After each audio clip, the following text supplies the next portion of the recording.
Our story begins on the border of Kazel's territory. A severe drought plagues a village in the area. The town's well has no water, affecting all the local residents. The cracked earth shows how dry the land is. Even the animals suffer from the consequences. Soon, those who are afraid end up trying to flee during the night. However, Margrave Kazel sees this as a grave offense. When it happens, soldiers are sent in, and they punish the people in brutal ways, worsening the situation even more. None of them are spared from punishment, including defenseless women and children. A boy who was about to be attacked pleads for someone to save them, and this becomes his last wish in life. The one leading the assault is none other than the son of Margrave Kazel. He is a powerful mage who carries in his blood the divine lineage of kings. Upon seeing the situation, he says that even beasts know that favors must be repaid. Calling the people worms, he asks if they don't know why they're still alive, stating it's thanks to him and his family, to the grace of those with divine blood. And even so, they try to run just because it hasn't rained in a while. Then he asks how they dared to be so insolent. Holding her child, a crying woman begs for forgiveness and pleads for her baby. But without a trace of mercy, one of the guards silences her forever. The boy survives, but witnessing his mother like that is deeply shocking. The prince remarks that the guard acted too quickly, ruining his fun. The guard then apologizes for it and asks what he can do to keep his master entertained. Sometime later, the prince walks toward a tree that had been used to hang a few people. Upon seeing that families were separated because of this act, the young master feels pleased. One of the guards brings a wounded man and says that he won't last long enough to serve as entertainment. Then he asks if he should keep the man alive a bit longer. The man's wife begs for his life because she can't bear to see her husband suffer anymore. However, the guard shoves her away as harshly as possible, giving her no chance whatsoever. The man is then hanged alongside the others and becomes entertainment for the prince, which the prince enjoys greatly. He also enjoys seeing the peasant woman in such a pitiful state, using irony to comment on how useful she's being, and not caring at all about her feelings, since to him, these people matter less than animals, until someone shows up and tells the prince not to treat divine blood so frivolously. Then he sees the approaching man, and it turns out to be Lord Zebek. Zebek is the prince's swordsmanship instructor, with enough authority to challenge him. Thus he questions whether it's truly necessary to go so far in punishing the people,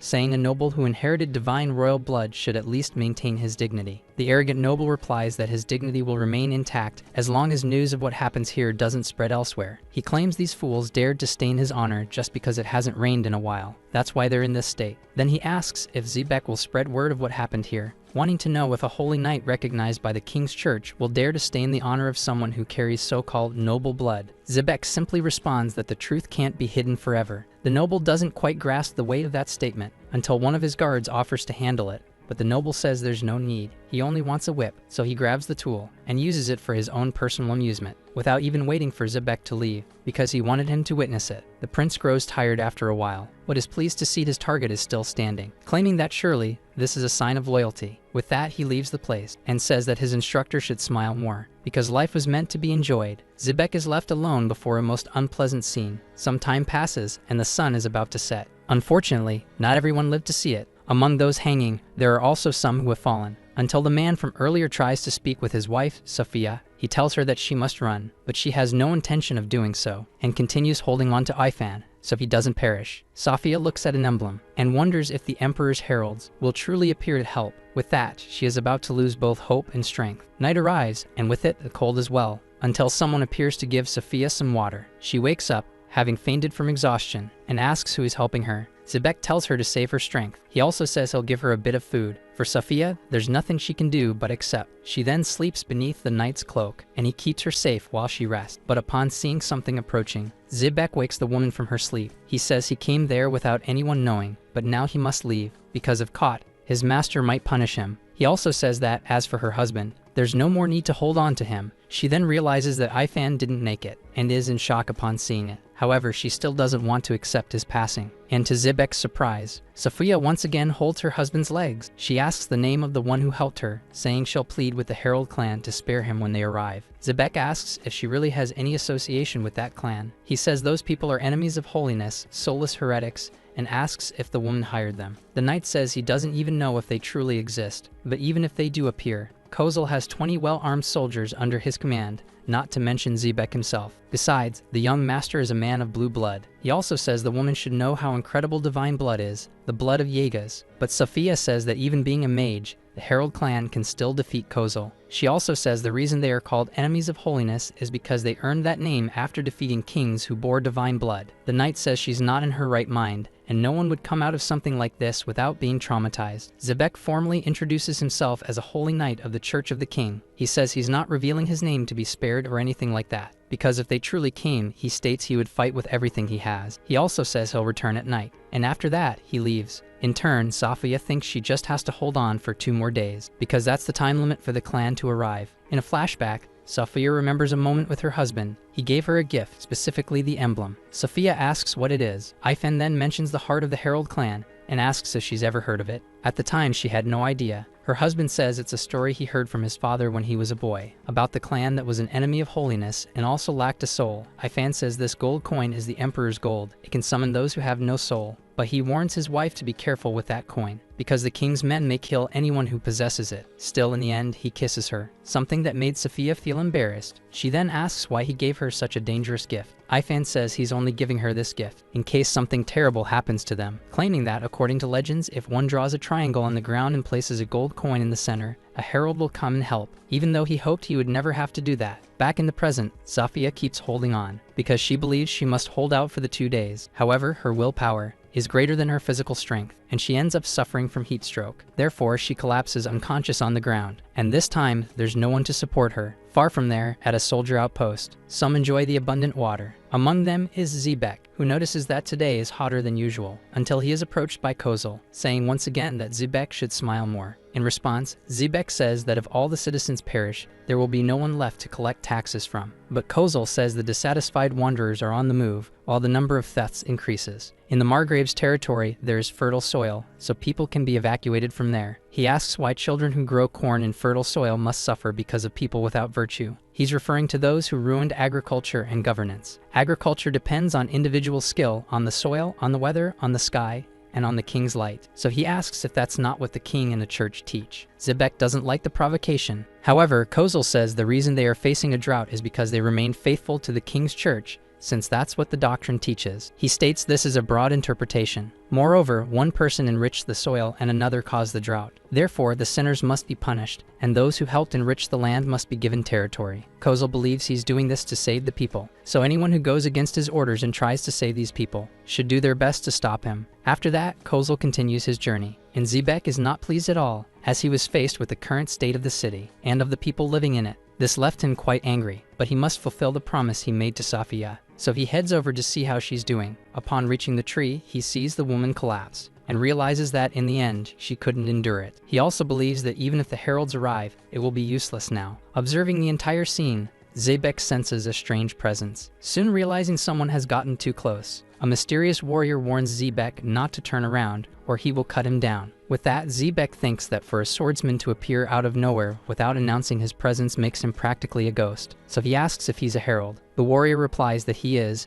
and asks if Xebec is a knight or a savior. Xebec introduces himself and says he is from the king's church. The herald says he was just asking out of caution, but can already tell Xebec is not a contractor, as a holy knight of the king's church would not make a contract request. In turn, Xebec asks if the opponent is trying to insult him. The herald even considers it an amusing perspective, but upon seeing the fallen girl, he realizes she's the one who summoned him. Then he asks what is going on now. Xebec says that if his opponent puts away his sword and steps back, he promises on his honor to tell the whole truth. So the herald retreats like a shadow, which deeply unsettles Xebec as he starts to believe the man might actually be a ghost. The herald in turn states that Xebec seems confident he wouldn't have been easily struck if not ambushed. He also says that if Xebec truly is a holy knight of the king's church, then he should at least show some courage. Xebec questions whether the opponent is a mage, but the herald says that everyone in his clan is a mage, except for him. The sword master is a little confused, but his opponent warns that for some people, it's really hard to distinguish between superhuman physical strength and magic. Xebec becomes even more confused, and questions the opponent about his classification as a herald. Then Xebec introduces himself once again, saying he is a member of the king's church.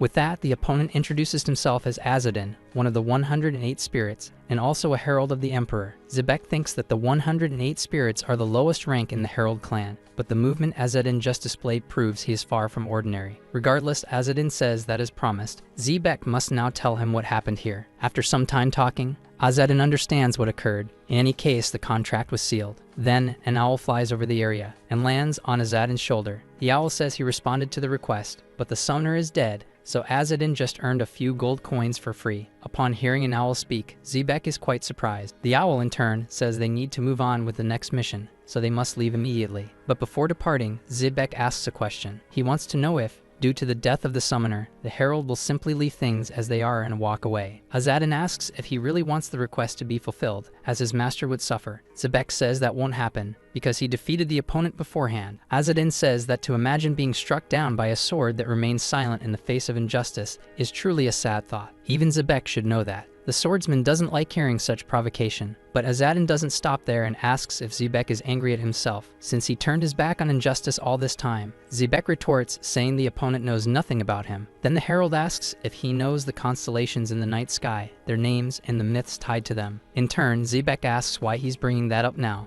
Azadin says that humans can see the same thing, but feel something different. To some, a person might appear to be the protagonist of a myth, but to others, it may be nothing, just a dim, pale light flickering in the darkness. Just like the sight of them being devastated may look different to Xebec, compared to the eyes of other soldiers. However, Xebec states that he is no different, because he says he can do nothing. As a knight of the Church of the King, he is obligated to revere all those who carry the blood of the king's divine lineage. His opponent says he doesn't wish to fight him, because if he felt pity for the girl, then he doesn't see him as an enemy. Azadin says a knight shouldn't be carrying a shovel, so he'll have no other choice. Xebec realizes what the herald is doing, but he doesn't like the idea of cremating the bodies. However, Azadin insists he will hold a proper funeral. Xebec knows Kozel wants them hung from trees, turned into examples. To bury them would practically be defiance. Even so, Azadin continues with the process, and since he doesn't have a shovel, he digs a hole with his bare hands. Watching the entire scene, the swordsman feels conflicted. He grabs his sword, the one he had long wished to use, and finally puts it to use. The herald is surprised to see this, as the knight decides to help him dig the hole, and so the two of them work together until nightfall. After they finish, Azadin says a prayer to the Archangel of Wisdom and asks him to have mercy on these poor souls. Xebec is surprised that a man from the Herald clan would use such a prayer. Azadin says he likes the ideology. He knows what it looks like, a reckless, shameless man abandoning his birth clan's fate to serve the faith of heresy. But he claims that if he doesn't defend what he believes is right, then his birth has no meaning at all. Xebec then asks what he likes about the Herald clan.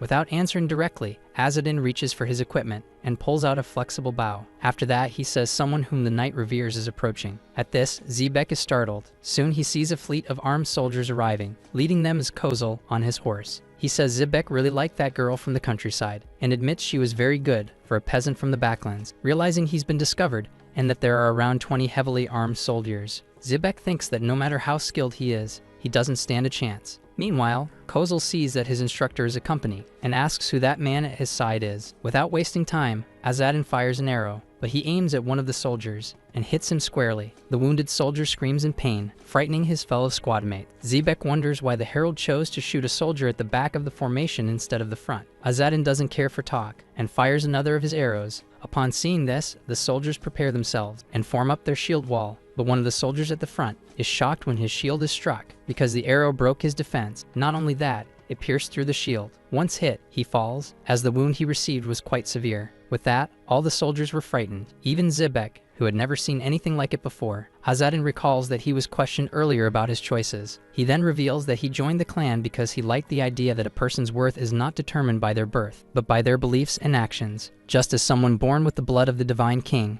who uses their position to take advantage of their people, cannot be considered a noble. Upon hearing that, Kozel becomes extremely enraged and threatens Azadin. Being challenged in such a way, Kozel orders Xebec to defeat the stranger. However, Azadin leaps as high as he can, and from above, prepares to shoot arrows. The soldiers on the ground are impressed, and Azadin takes advantage of this distraction. He fires multiple arrows at them. He uses the distance to his advantage, giving him a superior vantage point, striking several soldiers at once. But soon after, he returns to the ground, and one of the soldiers tries to strike him. However, Azadin's skills are far more impressive than his enemy imagined. He manages to land on the enemy's spear and takes the opportunity to leap again. While airborne, he fires more arrows at the soldiers, always hitting them with precise accuracy. He also fires at Kozel, but the arrow merely grazes him, hitting a soldier who was standing nearby. Kozel then realizes that his opponent does not intend to hurt him, only to destabilize him in order to make him give up, until he asks the enemy who he is. Azadin appears behind Kozel and formally introduces himself. He also says he's a herald. Hearing that shocks Kozel,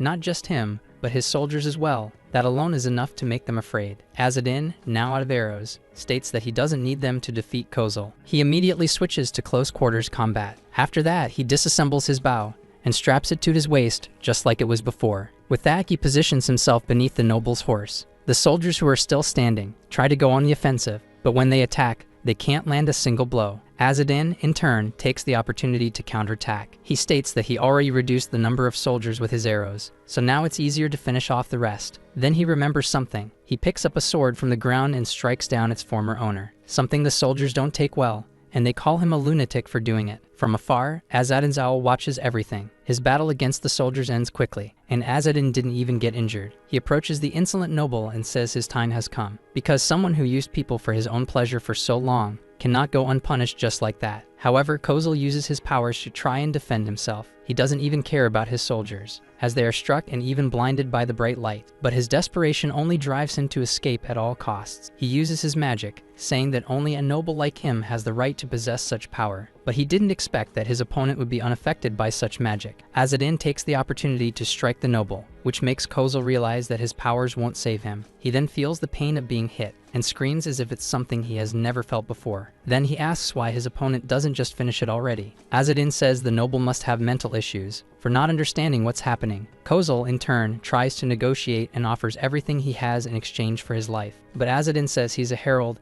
and for that reason already has everything he needs. With nothing else to say, Kozel tries to appeal to his instructor and begs him for help, but Xebec says he can't see due to the flash of light. So Kozel curses him with every insult he can think of. Sarcastically, Azadin says that, just as he imagined, Kozel still has plenty of vigor. He adds that this is actually a good thing, something only special people like him can possess. Then, Azadin makes sure that, just like the soldiers, Kozel will never see again. With his own hands, he does it, inflicting upon the arrogant noble the same pain he had once caused others. Azadin says that even without a summoner, he considered carrying out the task, and declares that the Emperor's law has been fulfilled. After all that, Xebec draws his sword, and once again states that he is a knight of the king's church. Therefore, he says he cannot allow Azadin to simply walk away. No matter if he committed just acts, merely working for the Herald clan makes him an enemy. In turn, Azadin shows no intent to fight, and says Xebec is not like the other knights. But the Swordmaster takes that as an insult, and gets angry even though Azadin assures him it wasn't meant as offense. He simply says that the order Xebec follows is made up of scoundrels expelled from their homes over inheritance disputes. However, from everything he's seen, he believes Xebec is different. He also says Xebec can abandon that order and join him in the Herald clan. The knight is surprised by the invitation. Azadin says they will meet again someday,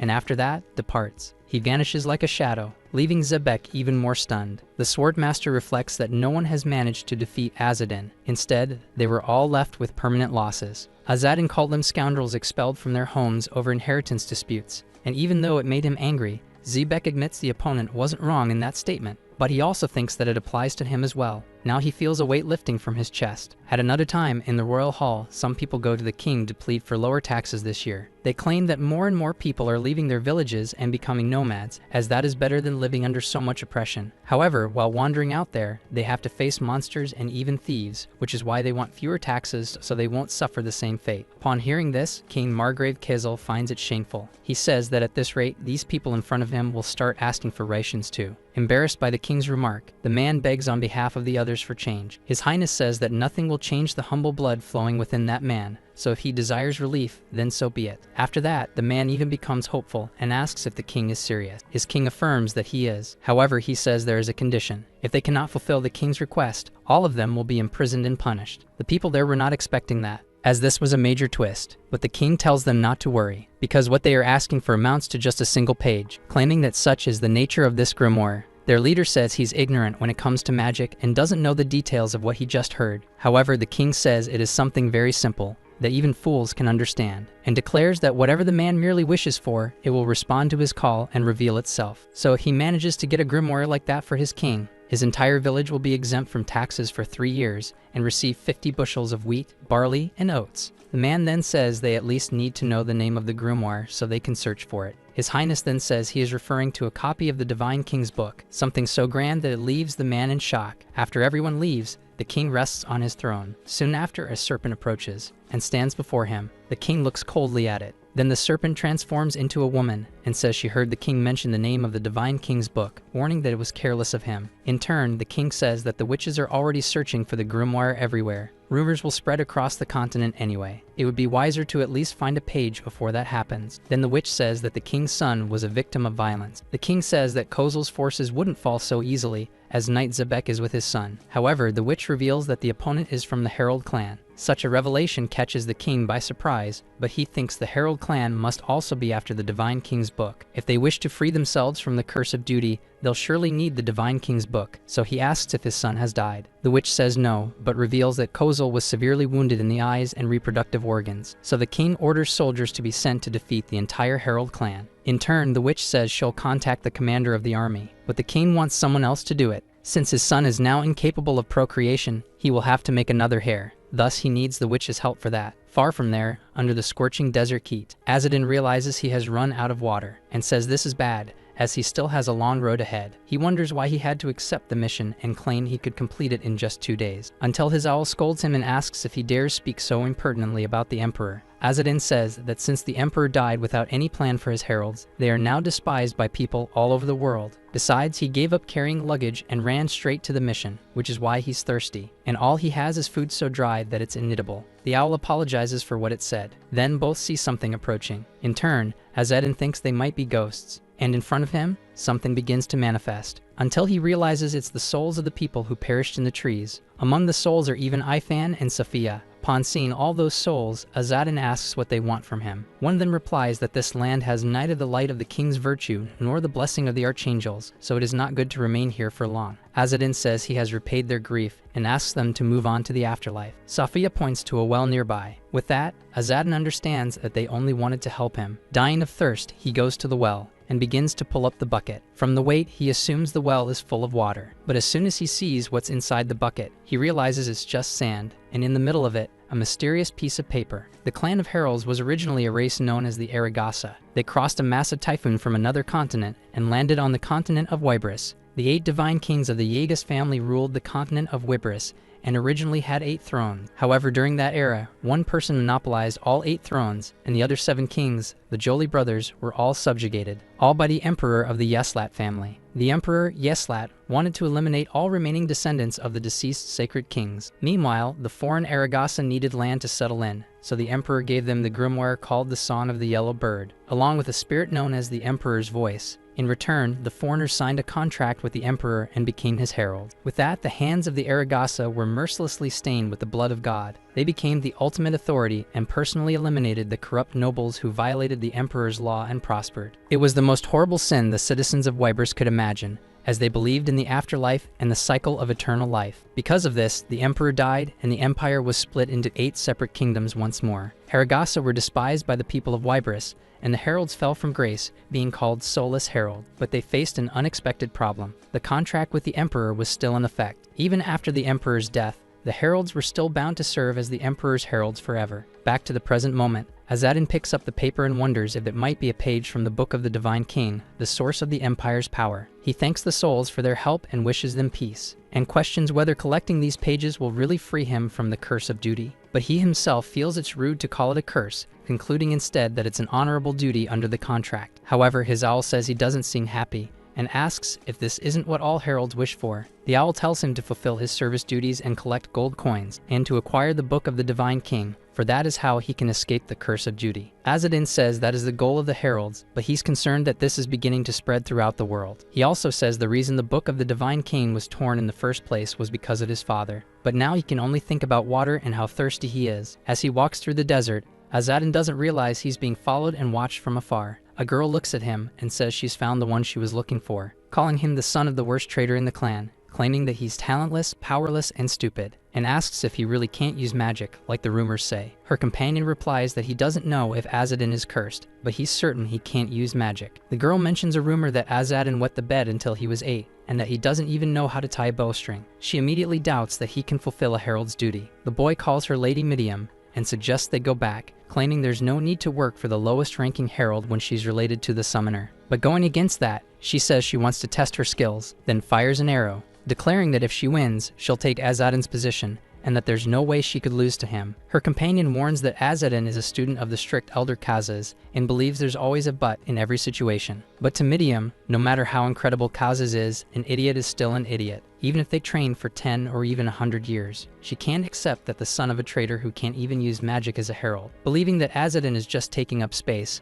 and that's why competent people like her can't become heralds. With that, she fires the arrow. But before checking whether she hit or not, she hides behind a rock until her curiosity grows and she decides to take a look, only to get hit in the forehead by a thrown rock. Her companion becomes concerned for her. However, Azadin shows up right after and asks if she was the one who shot that arrow. Midiam tries to deflect and is surprised that Azadin got close so fast, since she hadn't even sensed his presence. She is even more surprised to see that Azadin caught the arrow she fired, and not only that, he stored it in his own quiver. In turn, Azadin asks for their names. Midiam introduces herself formally, and Ishmael does too, saying he's from Aether. Ishmael also says they were sent there to assist Azadin. He then asks why he was attacked. Midiam replies that he was out of arrows, and she only wanted to give him a few so he wouldn't be left without any. Azadin understands her intention and says she volunteered to be his assistant just because staying in the Holy Land was boring. Therefore, he tells the two kids to go back. But Midiam doesn't like being called that and says she can't be treated like this since she's of Aetherian bloodline. In turn, Azadin says she should know that bloodlines mean nothing to the heralds, and if she came there to give assistance, she is now his subordinate. He also says maybe she wants to learn how to shoot arrows properly, since she didn't learn it right back in the Holy Land. With that, Midiam realizes that Azadin is different from what the rumors said, and wonders if this is really the guy everyone used to mock. Azadin says Midiam should show more respect to him if she wants to learn anything, and asks if she's going to behave like a member of Aragasa or like an enemy. Even though she doesn't like this situation, Midiam apologizes and says she'll act from now on like a true member of the clan. Azadin says he accepts the apology, but tells her she must not fire any more arrows without permission, because weapons are not toys, so if it's not to shoot at an enemy, then she shouldn't be playing with her bow. After that, he says he doesn't need assistance and orders them to go back home. But before walking away, Azadin asks if they have any spare water. However, in her stubbornness, Midiam challenges him to a duel. Her companion insists she shouldn't do this, saying it's dangerous. But for Midiam, even if Azadin is different from the rumors, she refuses to cower before him and believes such a duel is undeniable. So she officially challenges Azadin to a duel, claiming she wants his position in the Herald clan. After challenging Azadin to a duel, Midiam remains serious while her companion laments for her. Azadin says that Ariels has been a bad influence on these kids. He understands what the girl wants, but asks what will happen if he wins. Midiam says that if that happens, he'll have everything that's hers, including control of her life. With that, Azadin realizes the problem goes beyond Ariels, as he sees the girl is grossly underestimating him. Then he tells Midiam she should give up before it's too late, saying that Ariels is the only one who can be a herald. Azadin knows he doesn't have the best reputation, but claims they didn't give him this position for nothing. Midiam, in turn, starts shouting for everyone to hear that she wants to duel Azadin for his herald position. Soon after, a voice declares that the duel has been accepted and will take place. Midiam then recognizes the voice as the Emperor's. Azadin recognizes it too, and can't believe this is really happening. But the most shocked of all is Ishmael. He knows the Emperor's voice is a spirit assigned to every herald. Now that it has become a witness, refusing the challenge is impossible. Therefore, he fears for Midiam, but she, herself, is determined to win. A short time passes and the duel is already over. Azadin takes some of their water. Midiam didn't stand a chance and is deeply frustrated, even knowing this was somewhat obvious. Ishmael wonders what just happened. He saw Azadin use an archery technique suited for the battlefield, sacrificing precision for projectile speed. It was definitely an extreme form of Aragasa technique. When bombarded, Midiam tried to hide and defend herself with magic. However,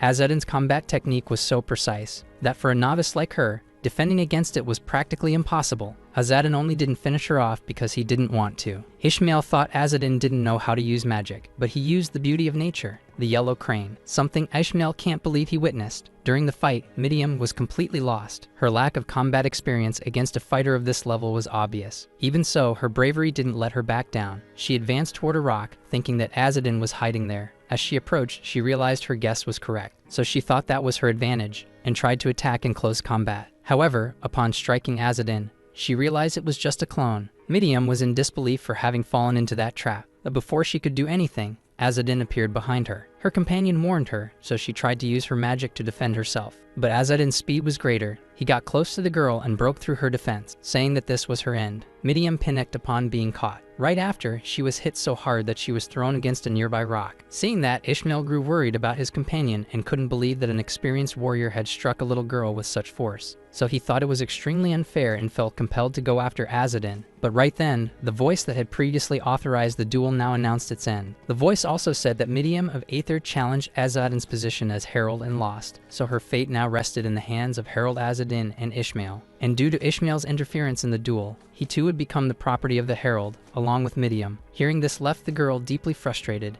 to the point that she tried something foolish. She then decided to attempt something against herself to avoid fulfilling the duel's payment. But before she could do it, Azadin stopped her. As he took the tool from her hands, Azadin said he had expected she'd try something like that. Her companion, however, couldn't believe she had actually attempted it. Then Azadin said that Midian lost the duel, so she had no right to perish without his permission and could only do so if ordered. He also asked if she hadn't thought carefully before challenging him to a duel and offering such a reward. After finishing the water, Azadin handed the bottle back to Ishmael. He said that everything that happened was enough for them to learn a valuable lesson, and then said they were free to go. Azadin said he would pretend the duel never happened, because it would be bad for them if this went on their records. With that, Azadin felt it was time to leave, so he stood up to go, but upon seeing the two again, he said he didn't need them, which is why he released them, and now told them they should go home. However, Midian said that Azadin had a beautiful and talented girl tied to him, so she thought it was foolish to let her go. Azadin didn't know what to say about the beautiful part, but stated that if Midian were as talented as Ariel, she wouldn't have lost. He said there are many guys who like young girls, and that's bad, so it would have been wise to think before proposing such a duel. In fact, he told her to never challenge anyone to a duel again, because if there's someone she needs to kill, she should do it without hesitation. Ishmael thought Azadin talked a lot more than he expected, but it seemed like he was saying all this out of genuine concern. However, he noticed that Midian didn't seem to share the same view. Right after, Midian said that what she had just heard was new to her. The service contract, the Emperor, and the Aragasta clan provide each other with what they need, and any traitor will meet a horrible death. This contract was once a symbol of loyalty and a mark of honor, but after the Emperor's death, it became a dreadful curse. Even after his death, the effects of the contract remained intact, including the Aragasta clan's eternal service as heralds of the Emperor, which seemed like an endless cycle of servitude. It finally began to show signs of breaking when the Herald clan intervened in the succession war of the Kingdom of Terrastar. The Aragasta secured victory in the succession war and obtained a copy of the Book of the Divine King. However, a notorious traitor stole the book and fled. His name was Aker. Once he was captured and confronted, where he was ordered to return the stolen item or perish. The clan threatened Aker with all sorts of methods, but his hope shattered and vanished in the end, because Aker scattered the book into the heart of the world's mountain range,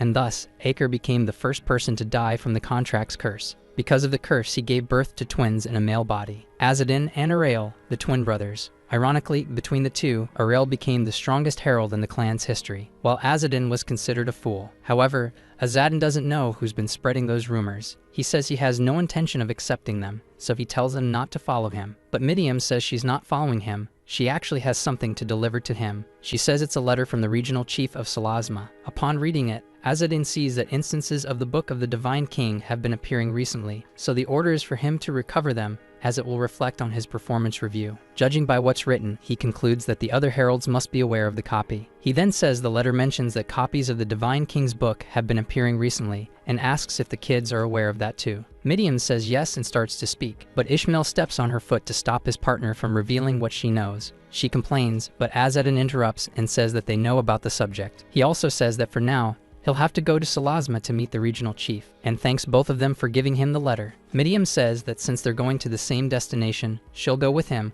and can tell Azadin what's happening in the clan. Azadin then says that the road doesn't belong to him, so they can follow him if they want. After some time on the road, they stop to rest, until Azadin gets up, as he has rested enough, and tells the kids to wake up too. Under a sunny sky, they start walking again toward their goal. Azadin notices there's a river ahead, so they go there to get some water. But while they're doing that, someone shows up and calls out to them, saying they can't draw water from that river. Azadin says he has no intention of fighting and tells those men to stand down. However, the leader of the highwaymen challenges him to a fight. The herald tries to negotiate to avoid conflict, but for the troublemakers, there's no room for talk. Soon, their leader orders them to capture the girl alive and defeat the others. However, it doesn't take long for all the enemies to be defeated. Those who haven't yet been wounded beg, saying they are innocent people. They claim that the sons of Margrave Kessel are forcibly recruiting people to search for a book, and that they were wandering aimlessly and bumped into them. Azadin is doubtful, since this isn't a road normally taken by merchants or travelers. Midian says they're probably just thieves making excuses, and will have to be silenced either way. But Azadin says there's no need for that. Ishmael supports his partner's point, as he doesn't want to leave traces of their journey. But Azadin says everyone deserves a second chance, and he doesn't want to silence these men. The men agree and beg to be spared. One of them thanks Azadin for his kindness and assures him that great fortune will be upon him and his family for his mercy. However, Azadin tells him to shut up.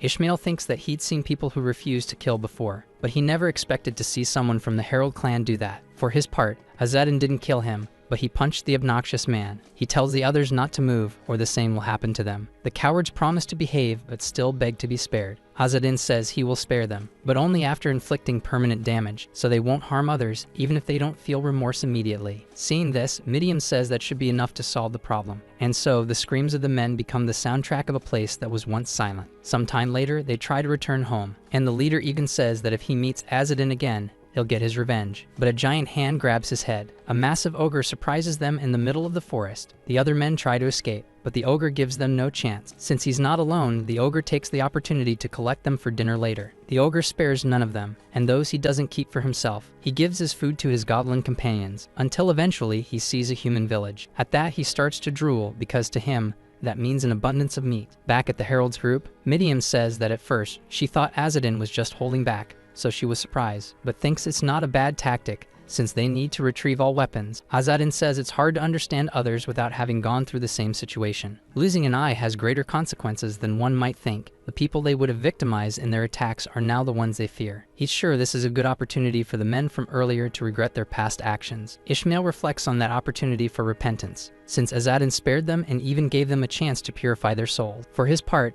Azadin says this conversation is bothering him, since it's been said that Margrave Kessel is searching for a copy of the Divine King's book. Ishmael says that Margrave Kessel lost the succession dispute, and asks if Azadin doesn't think maybe he's trying to climb the hierarchy by using the book to gain power. Azadin replies that a political figure determined to gain power is dangerous, so he'll have to remove his mask, as it reveals that he is a herald. Therefore, he'll need to be careful until he leaves Marquis Kessel's territory. When he removes the mask, the kids are shocked, because they see that Azadin has no eyes. They stare in disbelief at the sight. Ishmael says he doesn't seem to have any difficulty, despite not being able to see. Azadin says it's been that way since birth, and he's learned to live with it. Midian never imagined someone so strong could be blind, but she can't put that into words, so Azadin tells her she can say what she's thinking. Then the girl says the situation seems better if she imagines that Azadin got injured. She adds that it looks like he was really hot, and then had a terrible accident where he lost his eyes, so she figures it's better to have scars than ugly eyes. Azadin says she's saying the same thing as the one who gave him that injury on his face. Midian asks who that person is. The herald says it was Uriel. One time, she said it was strange for him to stand before her. She also said he could at least cover up where his eyes should be, so she slashed his face, saying it would be better that way. Thanks to that, Azadin took on the role of the blind man and used it to his advantage, so he never had a problem while traveling alone. Midian asks if they also need to pretend that Azadin is blind. He replies that it's fine. Sometime later, Ishmael spots the city gates and says the lines are pretty long.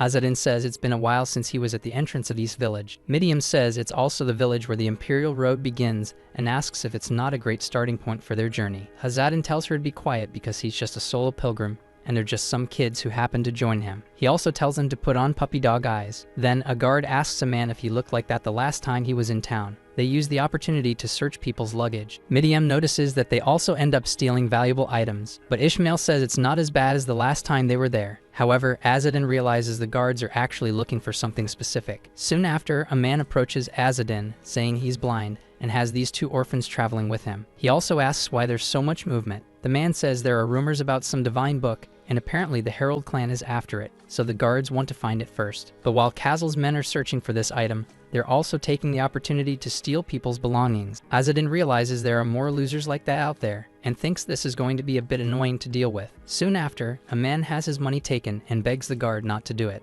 but the guard pushes him away as harshly as possible. With that, the man is thrown to the ground in front of everyone. The guard says a grimoire can take many shapes and forms, and this might be a grimoire disguised as money. Otherwise, he'll give it back later if it's not the book. But the man's daughter says that's robbery and they can't do that, until the guard gets annoyed with her, saying he needs to teach her to respect her elders. Her father says they can't hit a child, so instead of hitting her, the man gets beaten again. The guard then says the two of them should leave quickly and calls for the next in line. Seeing that, the kids get upset, wanting to do something, but right after, a man approaches the guard and whispers something surprising in his ear. Azadin pays close attention to what's happening. He notices a sudden movement among the guards. As they quickly head through the city gates, the people in line can't understand what's going on. Then Azadin says an ogre was spotted approaching, and he knows this because he has excellent hearing. With that, they now understand why the gates were shut so quickly. Desperate, the people beg for the gates to be opened. But on the other side of the gates, the soldiers prepare to retreat. Jarkiv, a bastard son of Margrave Kezel, says they must make sure the gates remain tightly shut. He also says that the copy of the book hasn't been found, so they should take whatever was gathered far away from there. Until suddenly, one of the men calls out to him, asking what they should do about the threat. Jarkiv tells them to push back the ogre and any other monsters that get close,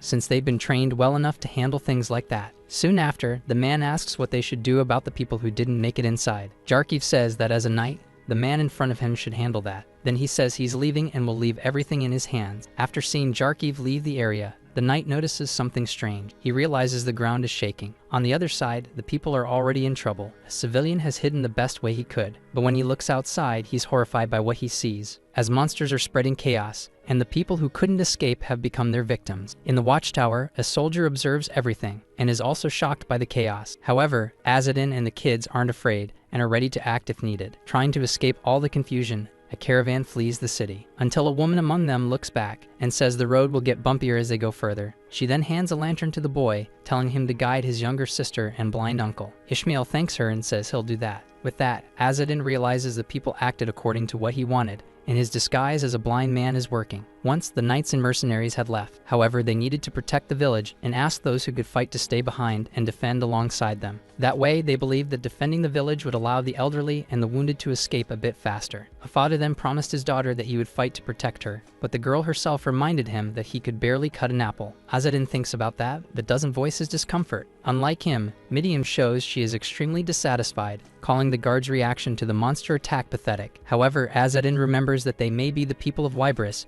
but instead of abandoning those they should protect, they seem to see this as a noble act. Midian agrees and says it would be strange for someone from Aragasa to sympathize with the people of Wybris. For Azadin, that doesn't matter, as he feels the same way, and says it's best they part ways now. Like a shadow, he leaves and abandons the kids, without even saying where he was going. Back at the city walls, the guards on duty see the monsters approaching and tell their captain there are too many of them. In turn, the ogre introduces himself as Goldu. He sets his food warehouse down. Goldu says he has enough supply for a long time, but a village full of humans is something he can't ignore. So the ogre prepares to attack, and with just one stomp on the ground, he scares all the nearby humans. The captain of the soldiers orders a ranged assault, telling all archers to fire at the ogre. A rain of arrows is unleashed, but that doesn't seem to scare the monsters. A goblin shaman tells the others to take this opportunity to break through the gate. As the monster army advances, the soldier leader orders his men to defend the gate, while the archers keep the pressure on with their arrows. But the goblins are numerous, and they even have tools which they use to break the gate. From afar, the ogre grabs a huge boulder and throws it with great force,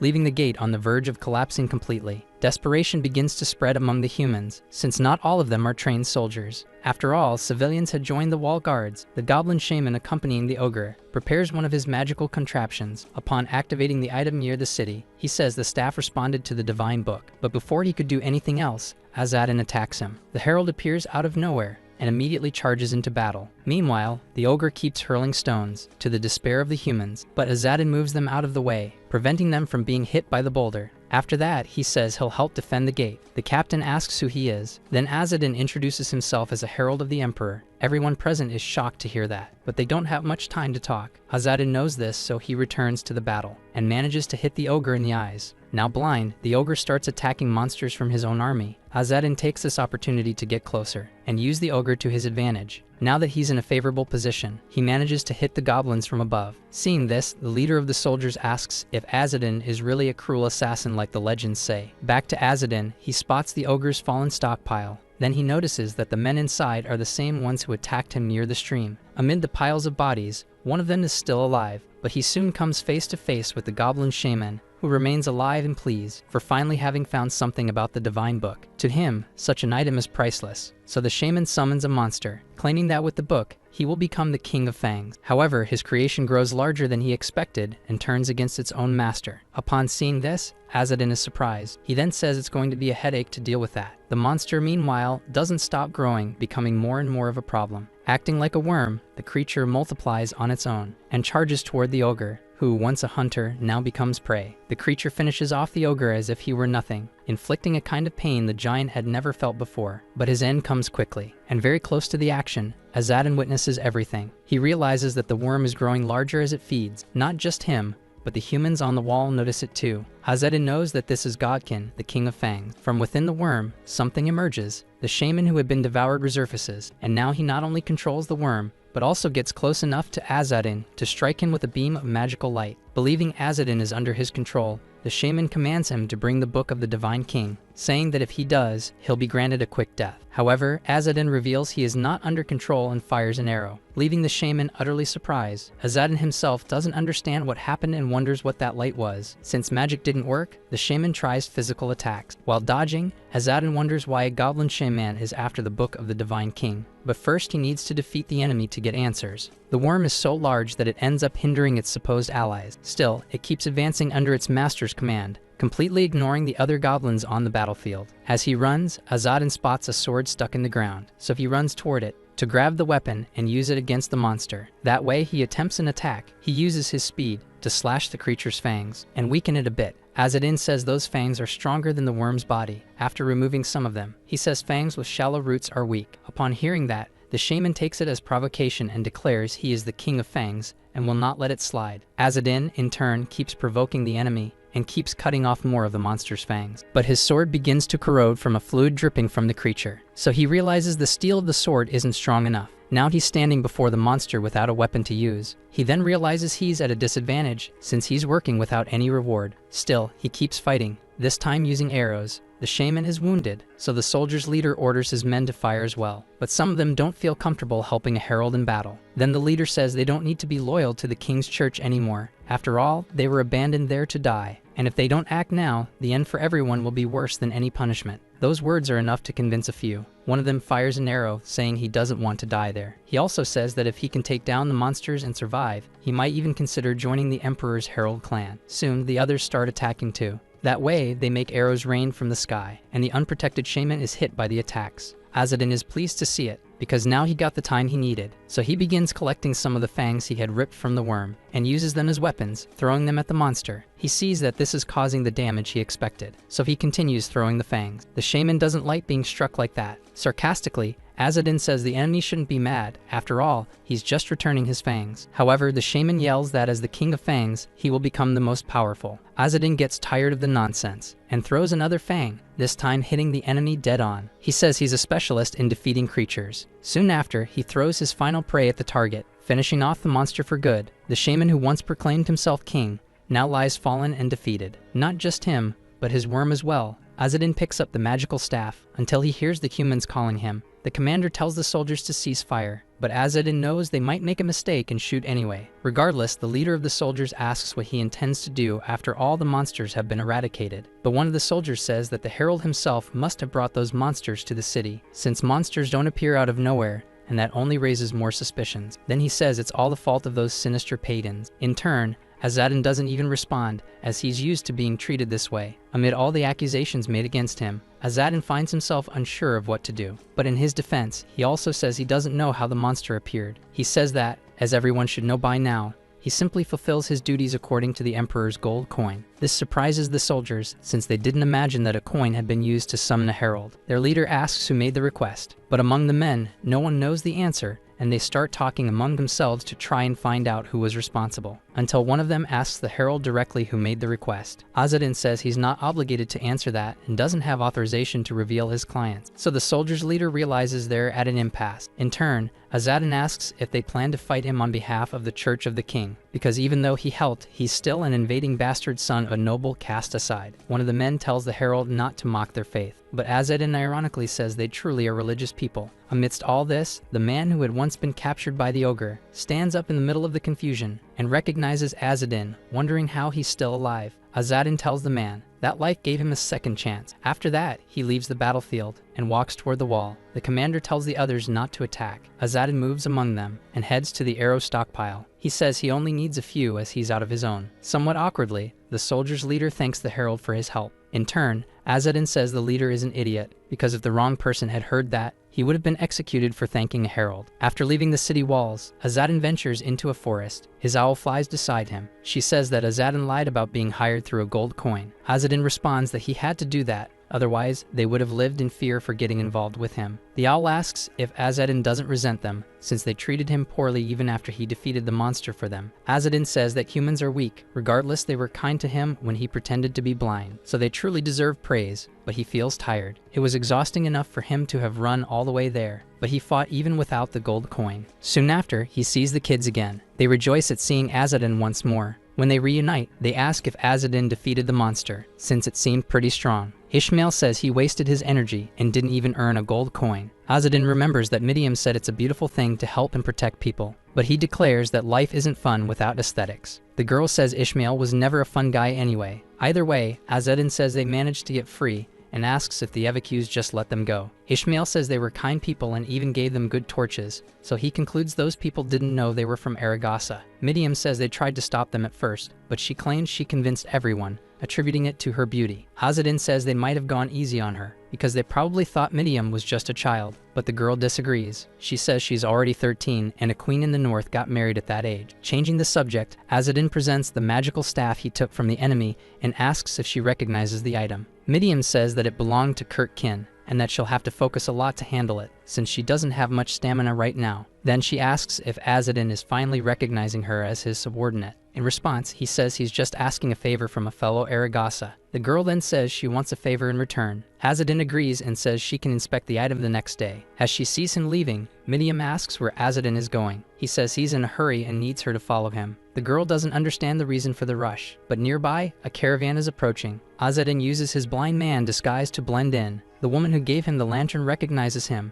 and says the children are looking for him. Azadin says that although he's lost, the kids are smart and will manage. By the way, he mentions hearing about the victory in the city. And with that, it's now safe to return to the gate, since the enemies were defeated. He asks if from there, she can see a light signal, until a man nearby says he sees something. He points out that the gate lights are on, so it's indeed safe to return. With that, the people begin to celebrate. The woman tries to say that Azadin was right, but when she looks back, she no longer sees him. Now without the blind disguise, he tries to return, and thinks that he's really tired, so as soon as he can, he wants to get some sleep. However, he notices a large concentration of smoke nearby, and still doesn't know why. That smoke is actually from a campfire made by a group of soldiers nearby. One soldier says that amid a drought and an ogre, the Marquess is still only searching for the Book of the Divine King instead of protecting the people, and finds that ironic. He also says he just needs to do one big job and get out of there quickly, since staying employed too long increases the taxes too. So for him, that's fine. Azadin hears all of it and doesn't like it one bit. He carefully observes the guards and sees that they have plenty of boxes with valuable items and thinks he's broke at the moment. Even his owl agrees that this is a good opportunity to change that. Azadin says that after working for free so much, it's time to get some reward. In Tarkiv's camp, a commotion breaks out. His men had their loot stolen, and he is outraged because he'd hired them precisely to avoid that kind of problem. They claimed they were ambushed and had no way to fight back. Soon, Tarkiv blames the leader of the mercenaries. The man says that if his boss says so, then the fault really is his. Tarkiv says he will cut their pay to make up for what was lost. The mercenary leader says one of his belongings was stolen and he doesn't believe it was the work of a mere thief. His boss asks what was stolen, but the mercenary says he can't reveal it, so Tarkiv figures it isn't anything important. The mercenary says Little Sneaker will head to the next village and asks his boss to issue a recruitment order for that village under his authority. Tarkiv says the nearest village is a public stagecoach station, a place run by a noble, so it would be difficult. But he doesn't understand why he has to do that and asks if his employee is giving orders now. Irritated at working for such an overbearing noble, the mercenary says he will sack the place in Tarkiv's name. With that, he plunged his knife into his boss, which obviously he didn't like at all. Seeing this scene, the others become worried, but their captain tells them not to worry, because that dagger is a gift from a witch. After he says this, the dagger turns into a spider that crawls into the body through the wound. Tarkiv panics when he sees this, but the mercenary says he will be fine. The noble asks why he did that. In turn, the mercenary merely blows on the wound, causing Tarkiv excruciating pain. Right after that, he collapses to the ground. The mercenary says the spider just stung him and nothing more. and also tells Tarkiv to listen closely to what he has to say, otherwise the spider will lay eggs inside his body. Worried, the noble tries to understand why this is happening. His shock spreads to the guards as well, but soon the mercenary tries to calm the noble down. He says he will go to the public stage station, and will also capture the little rat that stole his belongings. Far from there, by the roadside, the boys take the chance to rest a bit, until Azadin's owl shows up to approach them. Apparently they were quite tired, and drag their feet when it's time to wake up. Right after that, Midian spots Azadin. Seeing that he has 2 rods, she asks if he has always had them. The protagonist says he went to the mercenary supply last night and found the other rod. Coincidence or not, it's identical to the one that belonged to the previous goblin shaman, and he asks Midian to analyze it. But his companion says he will do it himself because the item might be cursed. Next, he uses his powers to analyze the staffs. The protagonist asks what he saw. Ishmael says he sees a green and black mental image. Azadin says that if it's the Fang King, he will see red mana, and asks if it could belong to another Kurt. Ishmael believes it's possible. Then he will look for a specific target. After that, he says the item was made to point to a specific target, and besides, it isn't durable, so it can be broken easily. Even so, you can tell the creator is high caliber because the way the item was built shows it, and the staff's performance is high magic. Azadin finds it all very curious and thinks he will have to deal with more trackers from now on. For now, he wants to take a look at who lost the item. A short time later, he returns to the mercenaries' camp, but when he gets there, he notices something is different, because the atmosphere of the place has literally changed from night to day. Azadin realizes the mercenaries are getting ready for a war, whose purpose is to collect the copy of the book. The protagonist expected them to do something after losing the wand, but thinking they would resort to brute force is too much. Next, Midian asks what he found out. The herald then reveals the mercenaries' plan. Soon the boys realize the enemies escalated very quickly. Midian says they can't storm a village recklessly, and asks if they have any reason to be so desperate. Azadin thinks maybe they do, but he isn't sure. On the way, he takes the chance to try to analyze the item better, and after a while they get near the city palace. Inside, people live normally. He then enters the city walls. After finding a guard, he passes as a blind man. Midian is impressed that the disguise works so well, and managed to enter without any problem. Ishmael sees the wagon of the Khorassar Traveling Merchant Association. Midian, for her part, says that finally they can take a break. Even Azadin is impressed by that. In any case, he decides to go along with what the boys want. A flashback shows a child confronting a newly inducted herald, claiming that since she's the daughter of a traitor, she shouldn't be so full of herself. The greatest genius of the clan, who became a herald at the age of 3. That's how the adults used to refer to Ariel at that time. The boy who confronted her as a child had to learn the truth the hard way, with a broken ankle. But that wasn't all, because Ariel was far more than just someone stronger than the rest. Back to the present, the boy from before, now a grown man, thinks about Ariel, until he's startled by a noise coming from outside his tent. Not long after that, Azadin and the kids head to the Khorassar Street Vendors Association. This place began as a group of small merchants but grew, and is now known as a major organization within Khorassar. In truth, however, it's one of the ghost organizations managed by the Herald clan, that is, the Aragasa people. Therefore, all the merchants in the association are Aragasan. Azadin thinks it would be nice if they could stay quiet today, until suddenly, a group shows up, asking if this isn't the renowned 108th Spirit Lord Azadin. They also ask if the last 3 months pretending to be a herald served him well. They notice that in his company are some young talents, but Azadin says those kids aren't his servants, and tells the man that if he wants to help, he can change his goat's horse show. While the man does that, Azadin tries to negotiate for Blue River arrowheads if the merchants have any in stock. Mocking him, the men say Azadin became a herald thanks to Elder Kaza's recommendation, even without going through any formal procedures. While the merchants act begrudgingly, Azadin gets straight to the point and says he also needs new clothes, if they have any. The boys don't like how the herald is being treated, since regardless of his birth circumstances, Azadin is still a herald, and helping him is the duty of their people. In response, the merchants throw some clothes at Azadin, until he realizes it's a dress. He immediately tells the merchants to stop with these childish jokes, or he'd hate to end them right there. Hearing that, they take it as an insult and try to offend Azadin in return, using cheap shots and bringing up things from his past, until Midian steps in to defend the herald, and says that if the men want to fight, she's willing to duel them. She proposes they either fight or stay quiet. With that, Azadin realizes that Midian did the same thing to him in the past, and warns her not to issue challenges like that again. Either way, one of the men laughs in her face, saying he would never lose to a little girl. In response, Midian moves as fast as lightning, and reappears behind the man, Pointing a blade at his throat, she asks if he still considers her a weak little girl. She says she is a descendant of Aether and has enough strength to defeat him. She also says that even if the man doesn't like Azadin, he should choose his words more carefully when referring to an official herald of the clan, claiming that only a fool disrespects a herald that way, since they are duty-bound to serve them, not scorn them. The people nearby begin to notice the commotion. Midiam's companion grows worried, since in a way she's now at the center of attention, until the blonde man from earlier appears and says things have gotten a bit more heated around here. He also says it's been a while since he last saw Azadin. The herald agrees with that. Then, the blonde man walks up to the girl and asks her name. After Midiam introduces herself, he does the same and says his name is Derek DeSeven. He apologizes for the merchant's inappropriate behavior, but asks everyone to stop fighting. With that, the girl backs off. The merchant didn't like that one bit, but Derek tells him to get back to his duties. Meanwhile, the blonde man goes over to Azadin and invites him to dinner later. Sometime later, in the men's tent, Azadin, after resting and taking a bath, thinks it's been a while since he last did that. Ishmael says that unlike Azadin, Ariel, who shares his blood, is revered, and he is not. He says he doesn't understand why. He also says he's heard that anyone who challenges Ariel or makes comments about her will be immediately forced to pay the price.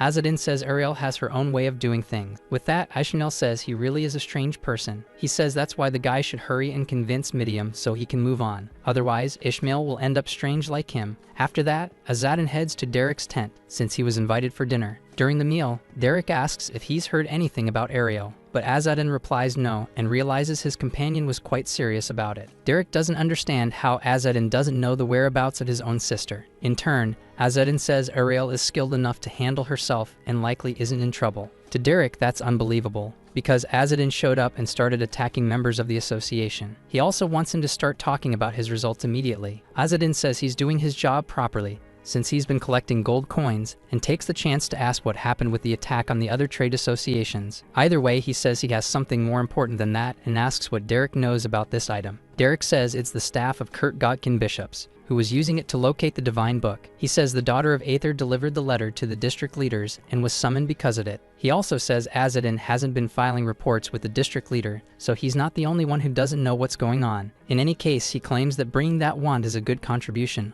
although it would have been better if he had brought the actual copy of the Book of Divine Kings instead. In turn, Azadin picks up an apple and says he has a lead. He thinks all the other heralds have returned empty-handed. After hearing that, Derek grabs his hand and tells Azadin to report what he knows, leaving the herald slightly alarmed by such pressure. Back at the merchant's fair, the kids are keeping an eye on Azadin's goat until they hear shouting coming from the tent where he is. Derek is a bit annoyed with the herald. Unlike him, Azadin remains cold and calculating. Derek realizes that the herald doesn't fully trust him, but says that they can protect the copy of the Divine King's book far better than Azadin can. However, the herald asks if Derek doesn't think it would be even harder for him to carry that burden. He says that one of Margrave Castle's bastard sons, along with his group of mercenaries, is on the way. Among them are heretics who follow Kurt. Derek believes he could defeat them, and says that even though he lost to Ariel, he is a former herald. To Azadin, that's exactly the problem. He believes there would be rumors if a bunch of merchants fought too well against royal soldiers. However, Derek argues that this isn't the most important matter,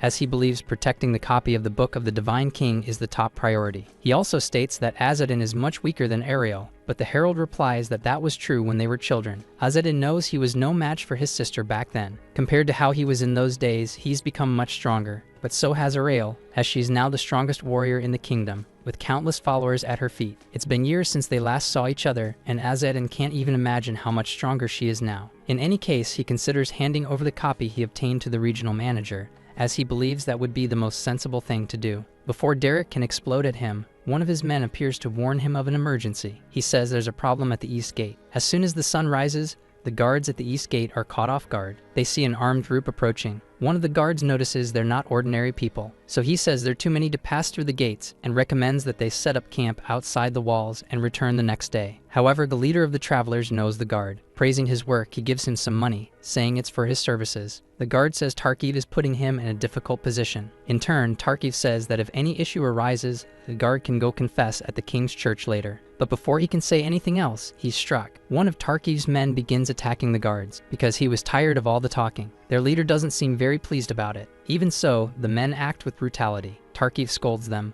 but his soldier says they don't have time to waste. His master says this is a bigger problem since there are 3 gates there, but his soldier claims he'll handle it. He uses one of his abilities and blows some insects toward the remaining guards. The small creatures start digging into the surface and transform the guards' bodies from the inside out. Tarkiv is horrified to see this. However, the former guards are now zombies controlled by the insect master. The leader calls him Kurt and says that by doing this, he is a heretic. Laughing in his face, Kurt says his master took too long to realize that, but he says they can still work together since they share the same goal. While Kurt wants the book, Tarkiv seeks revenge. Then he decides to use his insects on his own master, thus controlling Tarkiv against his will. In any case, Kurt has them all under control now. He says no one is allowed to leave the village anymore. Then he sends his zombies to hunt down the targets. Sometime after this chaos at the gate, some townspeople prepare to leave, but when they try to pass through the gates, they encounter trouble. They discover they're not allowed to leave. This causes outrage among the people. However, the guards, now controlled by evil, impose their master's will upon the people. One man tries to break through the blockade, claiming this isn't right, but the guard shows his strength and prevents him from leaving. Lifting the man up high, he says he will not pass through. The people start to get scared, until the guard says something feels strange, because holding that man awakens a great hunger in him. With that, the man falls into despair, but he's completely helpless in this situation, and can't do anything to free himself. So all he can do is lament, as he's about to be devoured. But just when he had lost all hope, in the midst of chaos, someone shows up to help.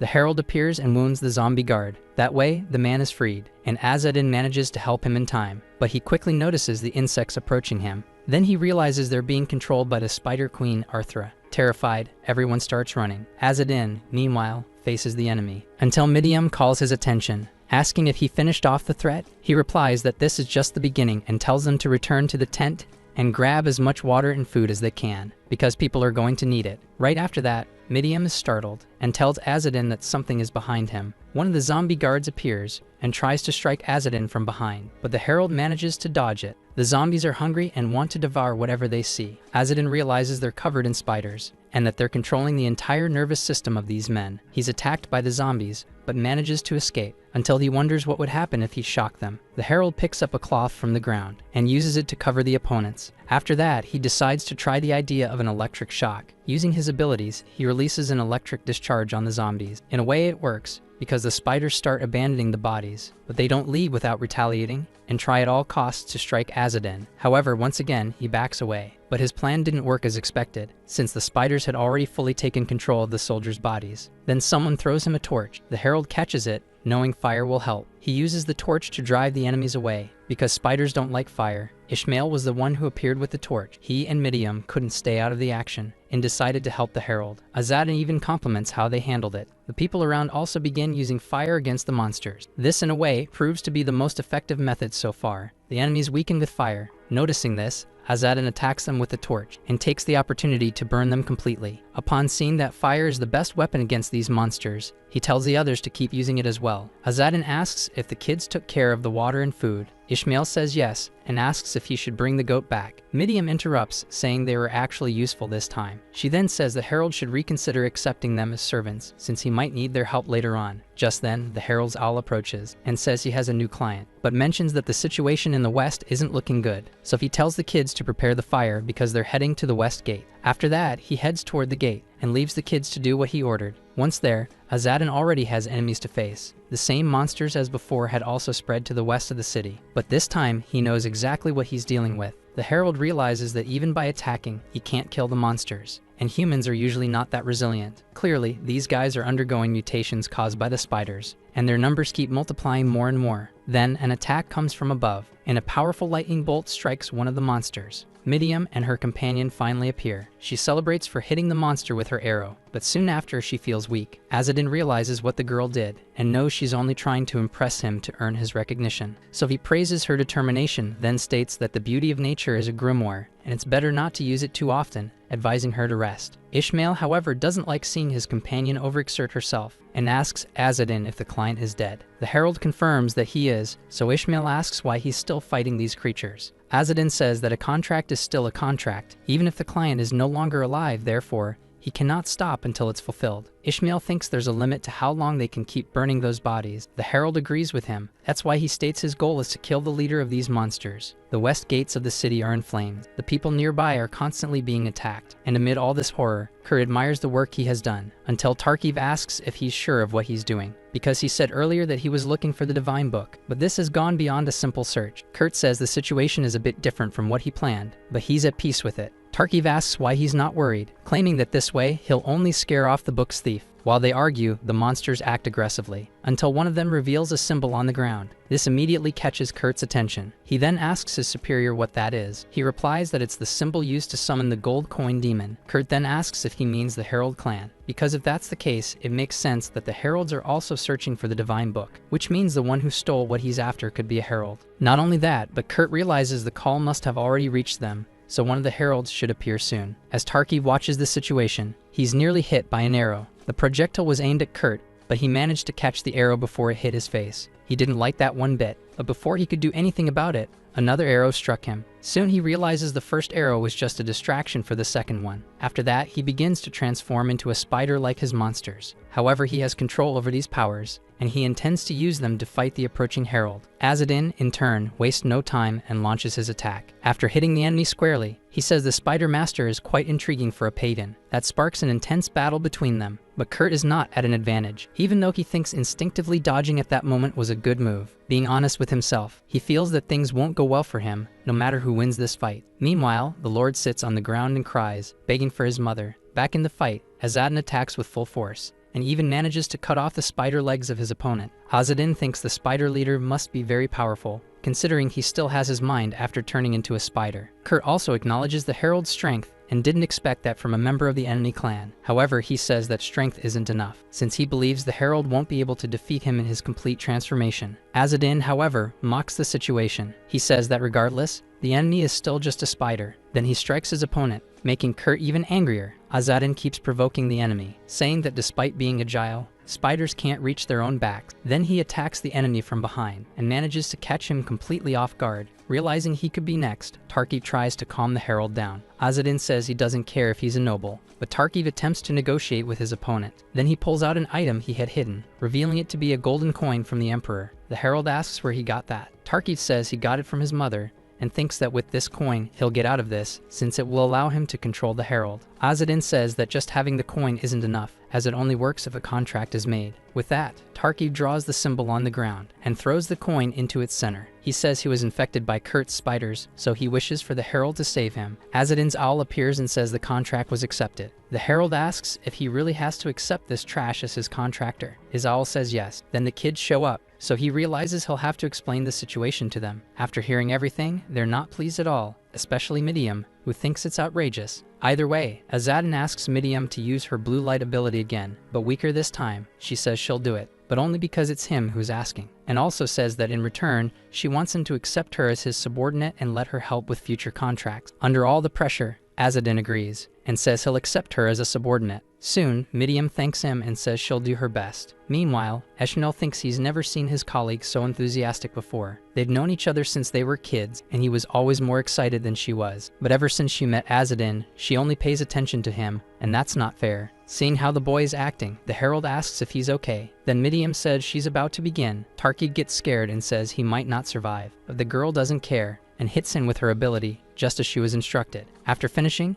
Azadin apologizes for asking her to push herself so much and asks if she's alright. Midiam says she'll be fine because she's a daughter of Aether and never gets shaken. The infected noble, on the other hand, is completely toasted. He feels very uncomfortable with the situation, and upon noticing he's being stared at, he asks why they're looking at him like that. He also tells them not to insult him in such a way. Ishmael asks if now that the job is done, they can finally take out the snob, but he ends up being scolded by the herald. His owl says that the emperor's voice accepted the request of the illegitimate son, which means he was deemed a worthy individual for protection. Contractors must be treated with sincerity even after their wishes are granted. Moreover, the emperor's voice draws life energy from the contractors. Azadin wants to get rid of the remaining spider mercenaries in the village, but he thinks that if he mentions it, those puppy-eyed kids are going to start bothering him, until suddenly, they notice something different. Toward the gate, some men are approaching. The herald quickly thinks that these men might take care of the remaining enemies, and he'll be able to move on. However, Tarkiv begs to go with them, claiming that once the Church of the King begins its investigation, he will be doomed. So he wants help to reach a place free from the Holy Knights. And he reminds them that the herald himself said contractors must be treated with sincerity even after their requests were fulfilled. Because of that, Azedin finds himself cornered by his own words. Sometime later, Tarkiv, speaking with authority, tells a peasant couple he needs a place to stay. These simple folks wonder what a knight is doing there. Realizing he's saying too much, the boys stop Tarkiv from continuing. In disguise, Azedin says they are just travelers in need of a place to spend the night, and he even offers a coin as payment for the service. The man accepts and says they do need to go work on the farm, so he'll let them stay comfortably. Tarkiv asks why the herald didn't let him exercise his authority over those people. He claims that people always ask for a lot, but run off the moment the storm eases up a little, and he believes there's a reason why the poor remain poor. Azedin gives a sarcastic smile, and says there's also a reason why a noble like Tarkiv is with them right now. He also says he's actually enjoying the time they've been spending together. Inside, Azedin says they'll leave the goat on the first floor, while they sleep on the second. The noble seems a bit uncomfortable, and Azedin quickly asks if he still has spiders in his stomach. Tarkiv says no, his discomfort comes from having to sleep in a place like this. Meanwhile, Midiam asks the herald what the Church of the King is like, because the people seemed more frightened than happy with the presence of the Holy Knights. Azedin says they are knights who enforce the laws of the 8 kings. They learn white magic and protect people, so most people welcome their presence. But in reality, the place is full of noble bastards, and they steal far more than they protect. Seeing how the noble sleeps, Midiam finds it amusing, but the herald says they also need to sleep while there's still time. Near the forest where Azedin and his group are resting, a group of armed soldiers approaches. Leading them is the knight Gardraig. Suddenly, one of the soldiers asks how much longer they'll have to walk through this place. The leader says he also wants to be done with this quickly. The soldier thought they came to kill monsters, but it seems the creatures fled, so he suggests they just say the monsters ran away, because what he really wants is to go home and have a drink. Speaking of which, one of them mentions that the knight's daughters are truly beautiful, but Gardraig doesn't like that comment. One of the guards says they're younger than the maidens, but another says they might be impressed by their bravery. The leader tells them to stop the nonsense and keep searching, until suddenly he's startled by something, and he quickly crouches down to avoid being seen. He also tells his men to be quiet. The knight says he heard a sound, which could only belong to a wyvern, but one of the soldiers panicked, and soon the monster notices their presence. Desperate, they quickly prepare to shoot arrows. The leader says they shouldn't attack just yet, but fear and panic take over. Soon, several arrows are fired at the winged monster. The soldiers shoot without stopping, but it only makes the beast angry. With that, the wyvern takes flight and flies far from the soldiers. In a way, this brings some relief to them. Unlike them, the leader is not pleased. He saw that this wyvern was young, which means the parents could be nearby. After that, a soldier calls the leader's attention and says that one of the arrows went as far as a farm. The knight then realizes that wasn't all, because the arrow ended up hitting an innocent man. Gardraig becomes deeply enraged by this. Then he orders the soldiers to put the man out of his misery, claiming that these people are likely pagans and may be the ones responsible for summoning the monster. He also says there's no other way to resolve this. Soon, the wounded man's wife realizes what is about to happen, and she weeps in fear of dying. But without any mercy, the soldiers approach to carry out their leader's order. The sun rises amidst this chaos, and the herald's owl wakes him up. Azedin says he only slept for 2 hours and doesn't understand why he was awakened, but the owl says his services have been requested. After Azedin is awakened by his owl, he complains about having slept too little. His owl says it is a herald's duty to respond to a call. After that, he hears a noise coming from outside. Someone is screaming for help. The daughter of the couple who gave him shelter comes running into the barn. Azedin quickly gets up and goes to her, asking what happened. She says her father was killed by the soldiers, and begs the herald for help. Outside, the soldiers had wiped everything out. They spared none of the people, as that was the order from their leader. Gardraig approaches and asks if they found the child yet. The soldier says no, that she ran away, but says they are still looking. Gardraig, seeing the bodies, assumes these must be the girl's relatives, and if she spreads what she saw, it could cause trouble. He knows that the sentence for harming innocent people is a one-way path to the gallows, and considering Bishop Salasma's temperament, he's certain that, as a knight, he will not go unpunished. Not to mention he didn't even succeed in his mission to hunt the monster. The knight knows that bandits often kill people on the roads, but he believes that excuse won't hold up. He believes that at his age, he cannot become a repentant knight that would ruin Maya's future. She has already suffered enough, growing up as an outcast because of her useless father. As a father, he believes he would do anything for his daughter, so he says there must be more people hiding and orders his soldiers to find everyone, claiming this is just a small village nobody even knows exists. Next, a soldier spots a woman running. He doesn't want to let her escape, so he throws a spear in her direction. The weapon doesn't hit the woman, but it's enough to stop her from running. The soldier says the spear slipped from his hand, but claims that now that the woman is in front of him, he won't miss again. However, a stone hits him in the head. Even with the helmet on, he falls flat to the ground. The others wonder what happened. Suddenly, more stones are thrown, and the knight cuts them down with his sword. Then he asks who is throwing those stones. That's when the herald approaches, saying his neck hurts from sleeping in a bad position. The soldiers move toward him, but when they attack, Azadin dodges with ease. He doesn't have a weapon to fight the spears since they have long range, so he is using stones instead. Then he throws them in the style of the Khazas. One of the soldiers asks if he plans to fight using only stones. In response, Azadin invokes the power of the yellow crane. With that, the stones curve mid-air and hit their targets. After that, he charges at the enemies and attacks them in close combat. He takes the chance to grab one of the spears from the ground and sets his eyes on his next target. Some soldiers become frightened, while others muster courage to face the herald, but their leader interrupts the fight, saying that the stranger should know who they are attacking, as they are members of the Holy Church of the King. Azadin then asks why members of the Holy Church are attacking innocent people. Their leader replies that those people are heretics. The herald then asks if he can prove it, because he doesn't believe a simple farmer couple could show signs of heresy. Gardrag says no one knows heretics better than the Holy Knights, so his judgment should not be questioned. He says the stranger before him is also a heretic, therefore he must suffer the same fate as the others. When he draws his sword, a powerful light shines from it, something that even surprises Azadin. He then tells the people to close their eyes, because that's a dirty tactic, to blind the targets for an easy attack. While trying to help a woman, Azadin ends up looking at the light, so Gardrag takes the opportunity to strike, believing it to be the perfect moment. However, as he attacks, he misses his target, because arrows are shot in his direction. Midiam, from afar, gave Azadin cover. She and her partner didn't stay behind, as they had promised to help the herald. After defending against the arrows, Gardrag realizes the ones responsible are just kids. Midiam, in turn, approaches Azadin and asks if he's okay. He says he doesn't even have eyes, so he's not sure how that would work. Anyway, the kids say that on the way there, two holy knights attack them suddenly, but they manage to take care of them. Hearing this, Gardrag realizes this child has a bow strong enough to bring down two knights. He then understands that this can only mean one thing, so he asks if they're from the clan of the heralds. Just hearing that, the other soldiers become enraged. Gardrag says that this explains why the farmers were heretics, because they were helping the enemies, but Azadin says the knight wounded those people indiscriminately without any certainty they were heretics. With that, Gardrag realizes that his plan to cover up the crime might fall apart. Azadin says that just by looking at that short spear, he can tell it wasn't meant for fighting people, so the real reason they were there was to hunt. But then they accidentally hit an innocent person, and the others were killed just to silence any witnesses. After that, Gardrag becomes furious as he realizes he has been found out. Azadin says the knight must face the consequences of his actions, and declares that he will personally take care of it. But Gardrag mocks the herald, saying he isn't strong enough to defeat him. He then summons his radiant power again, claiming that he just needs to silence a few more people and everything will be resolved. In turn,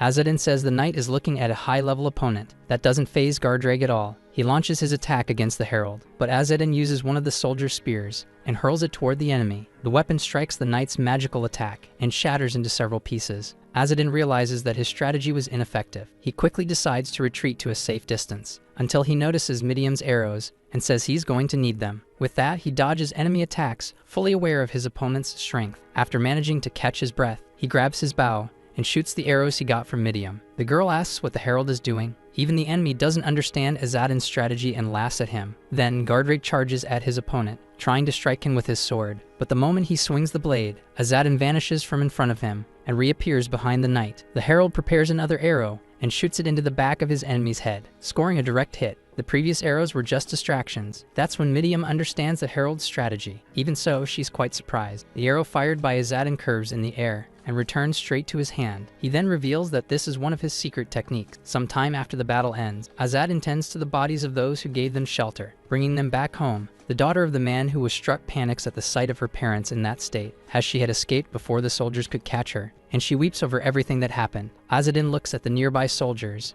and asks what they intend to do, because the right thing would be to compensate the victim's family. He also says that if they confess to their crimes, he won't kill them. Upon hearing that, the soldiers think they might be able to take advantage of the situation to escape, and say they agree to do as the herald said. However, the victim's relatives do not agree. They want revenge for those who perished, claiming that these soldiers cannot go unpunished. Their anger grows since they were called heretics, despite being devout followers of the Holy Church of the King. Even when the drought came, they remained steadfast. One of the soldiers gets irritated with these people and says he doesn't need to hear another word from them. But those were his final words, because the enraged woman decides to retaliate. She points a scythe at the remaining soldier, claiming that now nothing else matters, because she believes that if these soldiers remain alive, they will never have peace of mind. She also knows that by attacking knights, they'll no longer be protected by the king's law. Soon, they'll have to abandon the farm and face the harsh life of a wanderer. Sometime after all this turmoil, Azadin gives a proper burial to those who perished, and says that at least he won't have to worry about the dead knights turning into undead. Midiam wonders if consecrating knights of the Church of the King in the style of the rescue order isn't a form of blasphemy. Meanwhile, Ishmael wants to clarify something, so he asks if Azadin would have truly forgiven the soldiers had they agreed to become penitent knights. If someone made a promise to a rock by the roadside, would breaking it be a sin? That was a statement made in a ruling regarding vows made to the Herald's clan. Under the light of the royal law, once a promise is made, it must be kept. But since the Araga are soulless beings, they are no different from rocks by the roadside. Any serious vow made with that trash is meaningless. No matter how dishonorable the act, if the victim belongs to the Herald's clan, it is forgivable. Therefore, even if the holy knights swore to Azadin that they repented, no one could know if they would keep their word. Azadin says that no matter what happens, this is the law of the Hybris. Since they are people of Hybris, they simply follow their principles. Ishmael asks what would happen if they made a vow but didn't fulfill it, because he believes that in such a case, grieving families would never find peace. The Herald says that surviving is more important than revenge. They may have settled their differences, but now they must live as nomads, which will be a harsh life. Midiam, in turn, asks if that was meant for the farmers. Ishmael mentions that the Herald seemed reluctant to kill the holy knights. Azadin thinks about it for a moment, and says that killing opponents who are already defeated is very unpleasant, and he hates it. If he had to do it in battle, it would be different. Soon, Ishmael realizes that the Herald has absolute confidence, even against the holy knights of the Church of Kings. At that moment, Azadin notices the absence of the noble who hired him, and says he doesn't see him anywhere. Midiam says she saw him running earlier, and thinks it's a good thing, as that's one less mouth to feed. But right after, the man in question shows up, so they continue the journey. As they begin another forced march at dawn, Azadin asks when they'll finally be able to get a proper rest. Then suddenly, a child recognizes them and says all of this is their fault. She is the daughter of the farmer couple. She blames the travelers for what happened to her parents, since after offering them shelter, her family perished. A woman apologizes, saying she's just a child and doesn't know what she's saying. Azadin asks the survivors where they are going. A man says they are heading southeast as he heard there are some relatives there. The Herald tells them to seek shelter for now and think about the children's future. He also thinks that southeast is the opposite direction of Salasma. The man says the drought is only getting worse, so there's no reason to stay at the farm. Azadin then says his goodbyes as he now needs to continue on his way. Before he leaves,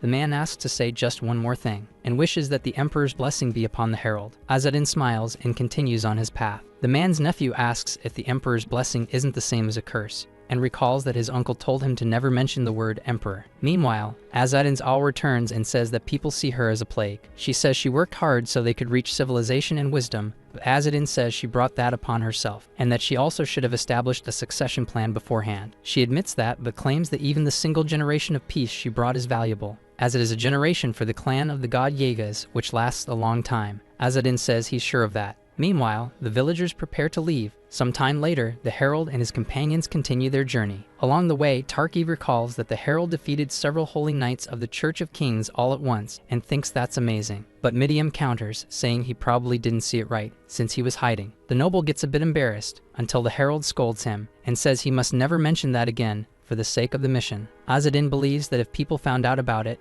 it would be a huge hassle. But he also knows he still needs to investigate the gold coins that guy showed, along with the group of mercenaries that attacked the city. Soon he realizes he'll have to drag that out for a while. Then, they come across a roadside merchant, who offers them some tea. Azadin notices that this merchant is part of the Coruscant Trade Guild, so they agree to stop for a bit and rest. When offering tea to the Herald, the merchant asks why he's traveling with a noble knight. Azadin says that the man hired him with a gold coin, and besides, he has valuable information that cannot leak. Upon hearing that, the merchant asks where the Herald is going. Azadin notices that the man lost his professional smile rather quickly, but says he's heading to Salasma and asks if something is going on there. The merchant says yes, but he understands that the Herald refuses, since the job involves hunting wyverns and bandits. Azadin, in turn, asks the merchant for a snack, and says it can be anything made with Artemisia sugar. Then if the merchant can get that, he'll accept the job. After receiving what he asked for from the merchant, Azadin asks the man to explain the mission in detail. The merchant says that further ahead, the rescue order is carrying out relief efforts. However, the problem is that they're practically forcing donations from the merchants. The herald says they take offerings from the rich and use them for the refugees, so it's understandable. Midium asks why the merchant is so lenient with the rescue order. He says many people take alternate routes to avoid the knights. It's then that wyverns and bandits appear. The bandits are actually fugitive refugees, and the rescue order seems to be investigating the Book of the Frightened Kings too. Everything is very chaotic, but he wonders if the herald will really accept the job, since the guild leader said he doesn't get involved in commercial affairs. Azadin says that since it's not about assassination but about helping people, he will do it. Then the merchant realizes this is a noble task that suits the herald's taste. On her part, Midium doesn't like this,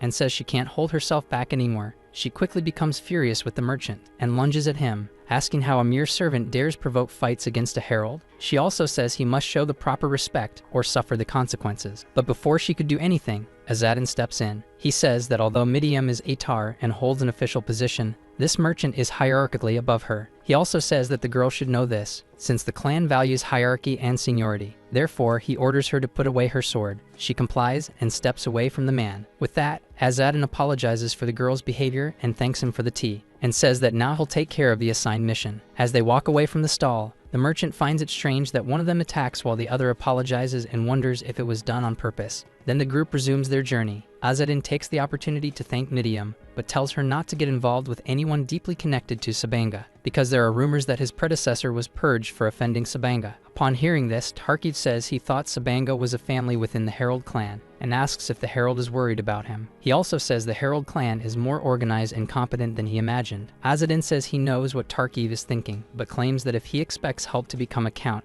he should give up. Tarkiv says the Herald's skills would indeed be useful, but Azadin states that Count Kazel is still young and won't establish a strict succession plan anytime soon. He says that even Tarkiv and his mother come from a wealthy and influential family. From Count Kazel's perspective, just nodding his head like bait would make all the in-laws rush to offer their wealth, which is quite convenient for him. He's going to keep exploiting that and remain in his position for as long as possible. Tarkiv says that doesn't mean he can just sit and do nothing, but Azadin disagrees and says that's exactly what he needs to do. Then Eshmanel says they found something, and says this must be the place the merchant mentioned earlier. With that, Azadin says he'll finally see a familiar face after a long time. Midium, however, wonders who this person he mentioned could be. In any case, they approach the house, and inside they find an animal. Azadin then feeds the creature, and hugs it as if it were a pet. That's when Midium realizes he was referring to a mountain goat, not a person. Ishmael asks why he kept another of his goats there. He says that the place where he met the boys was very dry, so he asked the Merchants Guild to bring the goat here and take care of it. Then he tells them to come inside the house. But as they do, they're surprised, because Tarkiv sees a familiar face. His two siblings were also inside. Tarkiv tells the herald that they're half-siblings. Azadin asks if they're rivals or something like that. The knight says no. In any case, his siblings introduce themselves. His name is Kaka, and she is Chika. Azadin introduces himself as a pilgrim, and says that he and his group were escorting Tarkiv. They then ask what happened to the mercenaries who were protecting their brother. Tarkiv says he was betrayed by them. Then his brother tells him to sit and talk more while they eat. After talking for a bit, they understand what Tarkiv went through to get there, but they ask what he plans to do now. Tarkiv says his plan is to return to Salazma, and these pilgrims are heading there too, which is why they're traveling together. But his sister says the rescue order has set up camp ahead of the city. Meanwhile, Kaka can only think about how beautiful the girl in front of him is, and says that a girl like her could be captured by the rescue order, so it's better to avoid them. Azadin doesn't believe they would take someone against their will, since the followers of the three archangels wouldn't force someone who refused to go with them. Upon hearing that, the two siblings look at each other, and Kaka says Azadin must be a very devout believer. Night falls over the sky. Meanwhile, there's a lot of drinking inside the inn, until a man approaches, asking if Azadin is the pilgrim traveling with them. He also says that normally their employers are merchants who take the forest route to avoid the rescue order. Therefore, he claims that Azadin and his group are avoiding monsters and traveling safely thanks to them, since some people even pay mercenaries for protection. To reduce monster attacks in the forest, it's usually better to travel with many people, as monsters tend to hunt alone. In the end, they all end up helping one another. Hearing this, the herald thinks it's a good thing the kids have already gone to bed. One of the men says they have a long journey ahead, so they should drink while they still can. But Azadin says that as a pilgrim, he doesn't usually consume alcohol. Another one of them comments that despite being young, Azadin is quite strict, and asks if he can even see what's in front of him. Azadin realizes that the bandages covering his wounds are becoming a topic of conversation, so he simply says he can see through the gaps. Curious, the drunk asks him to remove the bandages just once. The herald says no, but the drunk insistently keeps asking him to take them off, until Kaka defends him, saying it's not funny, and asks the drunk to stop bothering him. The drunk says he just wanted to have a little fun. Then he asks if the kids are Azadin's children because the girl in particular is quite pretty. The herald says he's not their father, but explains that the girl is much younger than she looks. However, the drunk doesn't mind that at all. On the contrary, it only increases his interest. But Azadin finds this absurd and decides to walk away before things get worse. But the annoying drunk doesn't want to let him lead yet and insists that Azadin keep drinking with them. So he pours a cup of beer. The herald says it would be rude to keep refusing until one of them gets up, saying there's a woman from the clan of heralds in the direction they're headed. More precisely, he says that the woman's father was a herald, but he ended up not being able to take her back to the lands of the herald. So the owner of the sawmill took her in, and besides, her face is very pretty. That gets the drunks quite excited. One of them even mentions that having slaves is forbidden by the king's church, but the one who brought the news says that rule doesn't apply to members of the herald clan. He also says it wouldn't be a bad idea to take the children that this slave woman gave birth to, as apparently she had many. Either way, he believes a good bottle of alcohol is enough to sustain oneself. Azadin can't stand hearing that anymore and gets up. His anger is visible to everyone, but he also becomes sad and starts crying. Then one of the drunks asks what's going on with him. The herald in turn starts cursing them, claiming that the people of the divine king are doomed to corruption. The drunks are outraged and say they just want to make some money to buy slaves. However, Azadin says that's exactly the problem. Then he calls upon the great holy archangel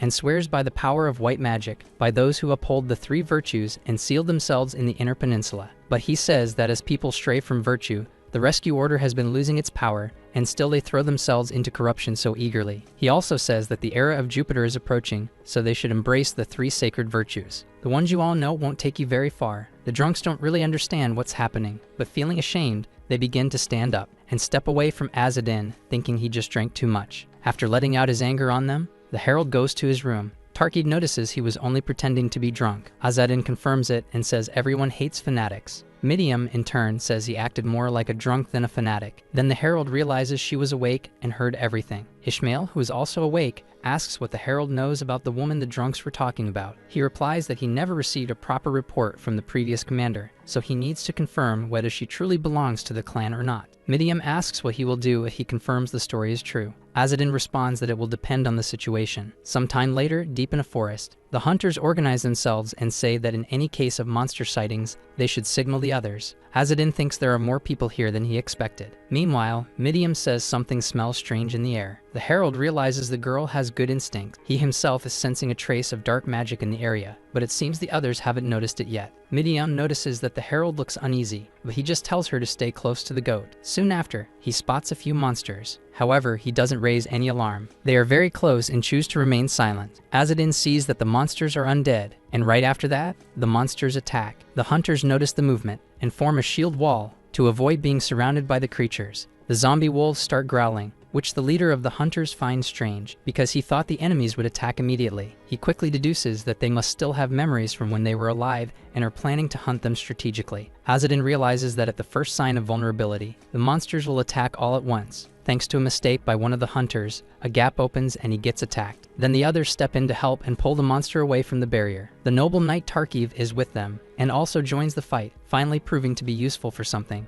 Midiam, quite surprised, remarks that he actually managed to do something other than put on his armor with help. Kaka asks if his brother is okay. He replies that everything is fine, but says the enemies are staying out of range of the swords and shields. Then one of the hunters sees his friend from afar and asks if Karim is okay. However, the hunt leader notices something's wrong. Karim's arm is injured. Not only that, but he's acting just like the monsters, because he became undead too. They realize they'll end up surrounded at this rate, so they decide it's better to use their bows. With arrows drawn, they fire, but their aim is terrible, which shocks Midiam, since unlike them, she's an expert markswoman. Either way, Azadin decides to act. He picks up some stones from the ground and throws them at the monsters. Unlike the others, his aim is precise, and the power of the throw, combined with the fact it's just a stone, leaves the hunters speechless. The herald says he'll take care of the dogs, and tells the hunters to handle the zombies. Following this strategy, they begin to fight. Kaka even fights with a spear, until he gets cornered, and only avoids being injured because he received backup. His sister didn't stay out of the battle and also joined in to help. Back to Azadin, he thinks that fortunately, the hunters know how to fight. However, this coordinated movement from the enemies means that there's a sorcerer controlling them from the shadows, and he doesn't believe this will end here. Sometime later, they manage to deal with the monsters, but some of the hunters are dissatisfied because they thought they were after wyverns, not undead. Even so, they want to continue. However, the leader says there's no way to know if those were all the monsters, so he suggests returning to base. But Azadin asks if they can even go back. The hunters don't understand what he means until they look back and realize the path to return has vanished, as if by magic. Azadin's suspicions that there was a mage behind all this are only confirmed, and he realizes they are now more vulnerable than before. He thinks that if the enemy really did something vile to one of the women from his clan, he'll have to deal with it in an unpleasant way. But since he hasn't confirmed the truth yet, he needs to find it first and deal with the rest after. Then he calls Tarki's attention and tells him to calm the others. He says that as a noble, his words will be heard by the hunters, unlike him, who is just a pilgrim. Tarki then understands what must be done and speaks to everyone present. He says he has something to say. He says he is the son of Kazel of Margrave, belonging to a divine bloodline. Therefore, his life is more important than theirs. He also says that he personally intends to uncover the secrets of this place and doesn't like the idea of useless worms like them thinking of running away. Therefore, he tells the hunters to keep fighting by his side, for that way they'll have the honor of telling this story to future generations. However, the clueless noble's words only made the hunters more eager to leave. Azadin, in turn, says that wasn't exactly what he asked Tarkiv to do. Even Kaka scolds his brother for his rude words, saying it's dangerous to wander through the forest. Angry, Tarkiv says that if his brother is scared, he should go with the hunters. Chika takes over the conversation and says that if there's magic in the forest distorting the path they came from, then going back the same way would be even more dangerous. She casts a spell on the area. Azadin immediately realizes it's a power used by the shamans of Tuma. Chika says there are signs of dark magic in the area. At this level, the caster is probably already dead, so only a lingering spirit remains, and with undead nearby, it's not surprising. Kaka praises his sister's abilities. Azadin, in turn, realizes that having her in his group is quite useful. On the other hand, Minium says that by now, the woman from the Herald clan they're looking for is probably already dead. Azadin says they can't be sure of that, because if she's from the clan, she might have been born with the yellow bird in the wind and moon, so there's a chance she mastered dark magic without dying. If she's alive, there will be traces in the village, so at the very least, he'll be able to speak to her. Ishmael, however, concludes that if she's still alive, she might not be entirely sane. Nearby, there's a small village, which matches the description they had earlier. After walking a bit through the forest, they arrive at the place. The siblings notice it's quieter than usual, and apparently the undead wiped out all the inhabitants. While walking near one of the cabins, it makes a noise that startles them. Then from inside, someone shouts saying they're not undead. She also says she's a knight of the king's church and asks for help. Azadin then steps forward to open the door and removes the wood that was blocking it. With that, the knight is able to get out. Because of her desperation, she falls to the ground, but quickly stands up in front of everyone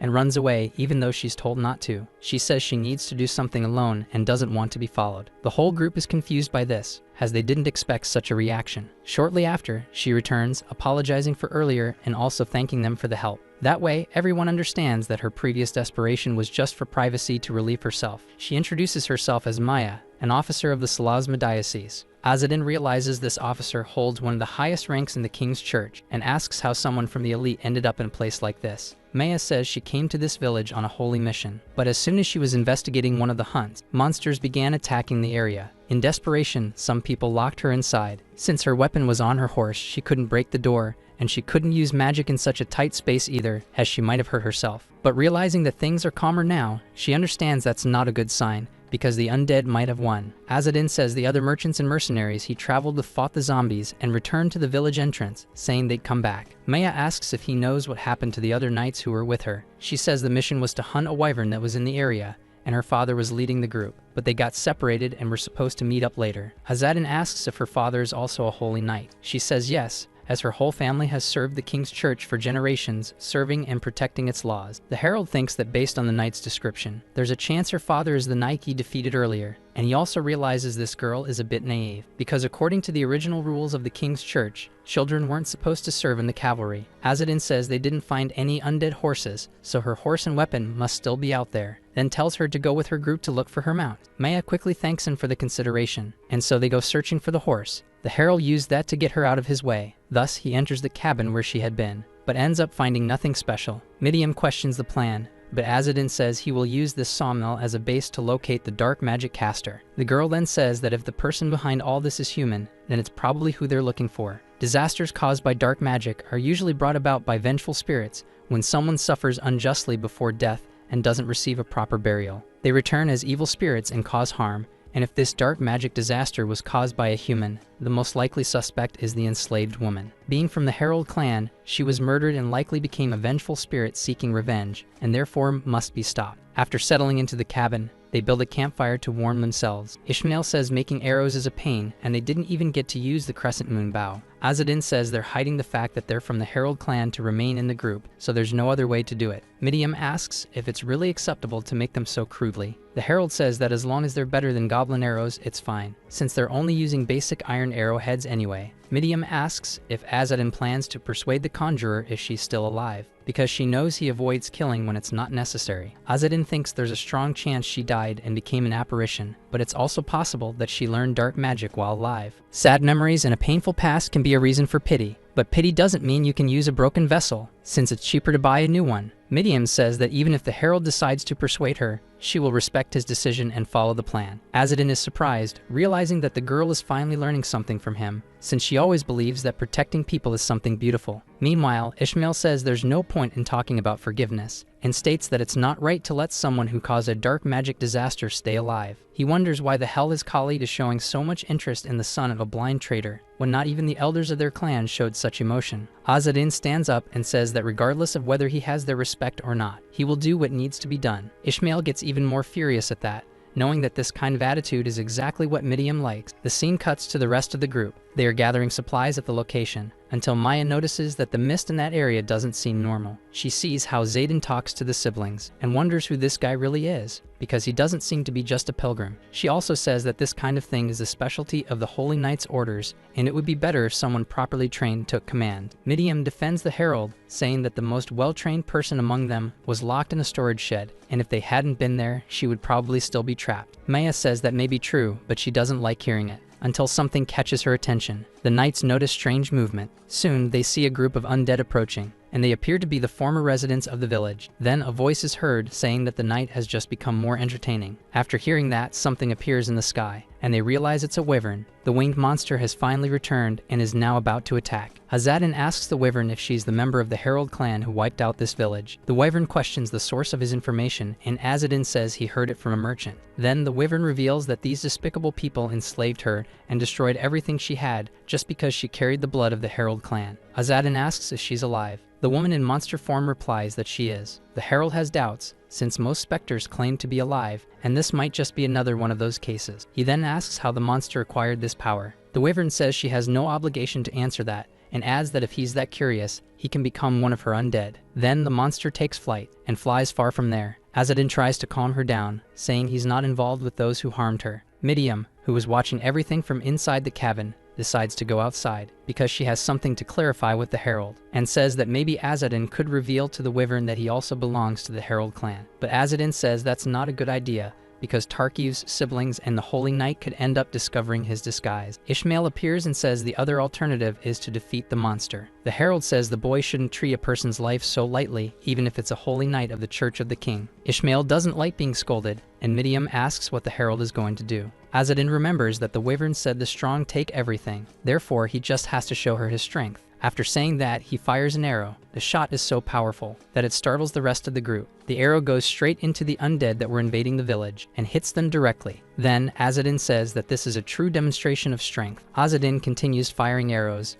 always aiming at the undead, because he doesn't want to let them advance. But seeing him do that, Midiam says he doesn't seem to be hiding the fact that he's a herald. This shows that Azadin's crescent bow is stronger than other heralds, but he became a herald without formal service training, and it's only been 3 months. On the ground, the knights try to form a blockade, and on the rooftop, Azadin keeps firing. Seeing this, Midiam wonders how Elder Kazas managed to bring a student who abandoned basic training to this level. In the sky, the wyvern circles above the area, and Azadin keeps firing, always aiming at the undead. Midiam can't just sit by and do nothing, so she fires too. Ishmael says she's using the crescent moon bow, and that could blow their cover, but the girl says as long as they don't see, it's fine. Meanwhile, Maya fights the monsters in close combat. She had found her weapon on the horse earlier, and now she uses it in battle. Not just her, but Chica also fights against the zombies, alongside her brothers. With that, Azadin asks if this display of strength is enough. The wyvern says that's just an archer acting all arrogant after firing a few arrows. Then, the monster summons her power, and on the ground, the knights feel a bad omen. After that, a zombie bear appears, rising in the forest, ready to attack. Seeing this, the knights become apprehensive, and soon hear a sound so loud it bothers them. The wyvern also summons other flying monsters, with fangs in various parts of their bodies, and says they should retreat while they still can, because the undead were just the beginning. On the ground, massive monsters are about to advance and break through the barricade. They try to attack from a distance, but this time, the monsters are stronger. Azadin realizes things are getting more serious. In the middle of a shot, one of the flying monsters attacks him. He isn't hit by the monster, but the roof he was on is. With that, the roof collapses and the herald falls. Midiam is somewhat happy to see him, but says the situation is not in their favor. Outside, Tarkiv is facing a zombie bear and tries to use his shield to defend himself, but it doesn't protect him because the bear's swipe throws him far away, leaving him vulnerable to the other undead. Maya realizes the knight is unprotected and doesn't want to let him be devoured, so she casts a magic attack called the Judgment of the Heaven spell, and with a single strike she targets the enemies. Tarkiv realizes he'll be hit too, but can't dodge in time, and a massive explosion occurs upon impact. Maya herself is hit, and along with her, Tarkiv is left unconscious. Azadin sees this and says it was sheer stupidity, but for the wyvern it was the opposite, because she found it quite impressive. However, she says there are still many undead left. She asks how they feel, being from the arrogant people of Hybris, being humiliated by someone they mocked and scorned for so long. Seeing them fighting together, the monster says her power comes from the Herald clan they hate so much. Azadin apologizes, but says the wyvern doesn't understand the full power of the Herald clan. Such provocation makes the monster furious, but before she can react, she's hit by a long-range attack. Hit in the shoulder, she crashes to the ground, already out of combat. Azadin says that this is the true power of the Herald clan and declares that his bows can bring down even stars from the sky. After saying that, he keeps firing arrows and hits the remaining flying monsters. The Herald says that the second arrow hits the first one mid-air, and with that, he could bring down even a divine king by order of the Emperor. This is the true power of the people of Araga. The Herald clan is merely what others call them, but among themselves, they call themselves the people of Araga. Upon hearing this, the wyvern understands who he is. Azadin formally introduces himself and says he is also from the Herald clan. After introducing himself to the wyvern, she calms down, for she is standing before a herald, and asks if he had been hiding all this time. Azadin simply replies that yes. With that, the wyvern starts to laugh, but due to her wounds, she begins to weaken. The herald realizes she's nearing her end. The wyvern says she had been waiting for this moment for a long time. In her human form, she says that ever since she was a child, she waited for a herald to come and free her from her miserable life. But no matter how long she waited, her freedom never came. Azadin says that from what he sees, she has already passed away, although it seems she herself is not aware of it, and for that, he feels sorrow, because he knows she endured alone all the insults and abuse hurled against her own people. However, she says that apologies mean nothing now, given that her body has already rotted and her soul is steeped in dark magic. Therefore, she wants to kill every living being, believing only death can ease her pain. The herald feels the pain in her voice and asks where her children are. She replies that she had no choice but to abandon them, but Azadin says they'll suffer just for having Araga blood. 10,000 knights like hers, and maybe even more. They'll live through humiliation and end up hating the clan just like their mother. So the herald says that if she doesn't want to pass on her pain, she must surrender and reveal where her children are. In the name of Emperor Yeslat, Azadin swears to find them and rescue them. Upon hearing the herald's vow, the woman says she doesn't believe it's possible, but Azadin insists that it is, claiming the clan has achieved what others believe to be impossible, and that hasn't changed to this day. He also states that even if the people of Hybris despise them, their beliefs have not lost their light. From afar, the boys watch the conversation, and Eshmael says they're talking about beliefs he himself doesn't believe in. Midiam, in turn, wonders if all this truly exists, because she thinks the duty of a herald is just something imposed on them by a curse. All of them have abandoned pride and only seek power and wealth. Even the founding clans are full of greed. If a copy of the Holy King's Tomb is recovered and the curse of service is broken, the clan will use its overwhelming power to reclaim everything, and will repay Hybris for all the bitterness they suffered. A cruel system where only the strong have the right to vengeance. So she believes this promise from the herald is a lie, though she doesn't know why. But she imagines anything sounds convincing when it comes from Azadin's mouth. The former slave and now vengeful spirit reflects on the herald's words, and soon decides to surrender to him, something that greatly surprises the boys. Then she lets go of the vengeful spirit,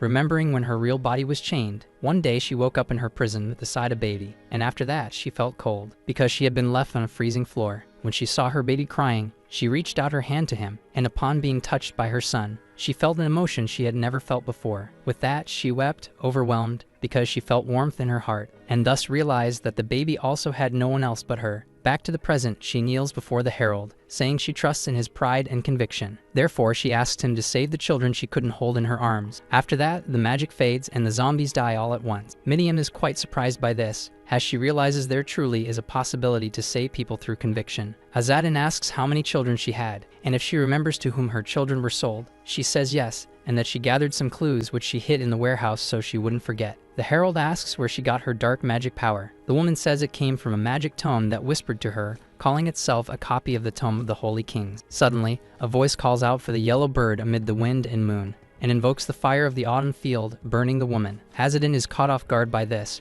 because he didn't expect it to happen. An enemy approaches, calling Azadin a fool, saying that this woman was not of his clan. He also says that as a magic user, Azadin should have noticed it. Seeing the enemy approaching, Azadin asks who he is. He introduces himself as Calypso, of the 106th group of the Herald clan, and declares that he is purging specters and collecting copies of the Tome of the Holy Kings. Azadin doesn't understand, and says this should be his jurisdiction. However, Calypso says that he's not exactly good at his job, because he heard that Azadin couldn't even restrain his maid when she lost control, and asks how he could just stand there doing nothing. The herald realizes he's referring to Midiam, and he realizes they're the ones who nearly lost their heads to her back in the relay station village. He quickly deduces that they're after revenge, and decided to ask this so-called Calypso for help. Azadin thinks the soul of that woman is already gone. She's just an ordinary corpse now, but there were still things he wanted to say to her. However, the enemy says that woman wasn't Araga, and didn't carry yellow bird within the wind and moon. He also says Azadin never needed to get involved in the first place. Therefore, he should be thankful he was spared the trouble, even if it's a little late. From the woman's body, Calypso pulls out a page of the sacred book, because that's what he was after. But the pages refuse to go to him, and fly directly into Azadin's hands. Calypso is outraged by this, but before he can do anything, an arrow is fired in his direction. An arrow that, if it had hit him, would have caused a serious injury. However, it was only a warning shot, and it was Midiam who fired it. Seeing that, Calypso calls her an arrogant girl. Midiam says he recognized her, and asks if he liked the shot. She also says that's what makes a sacred book of the king after all. Therefore, she claims that if he's an Araga,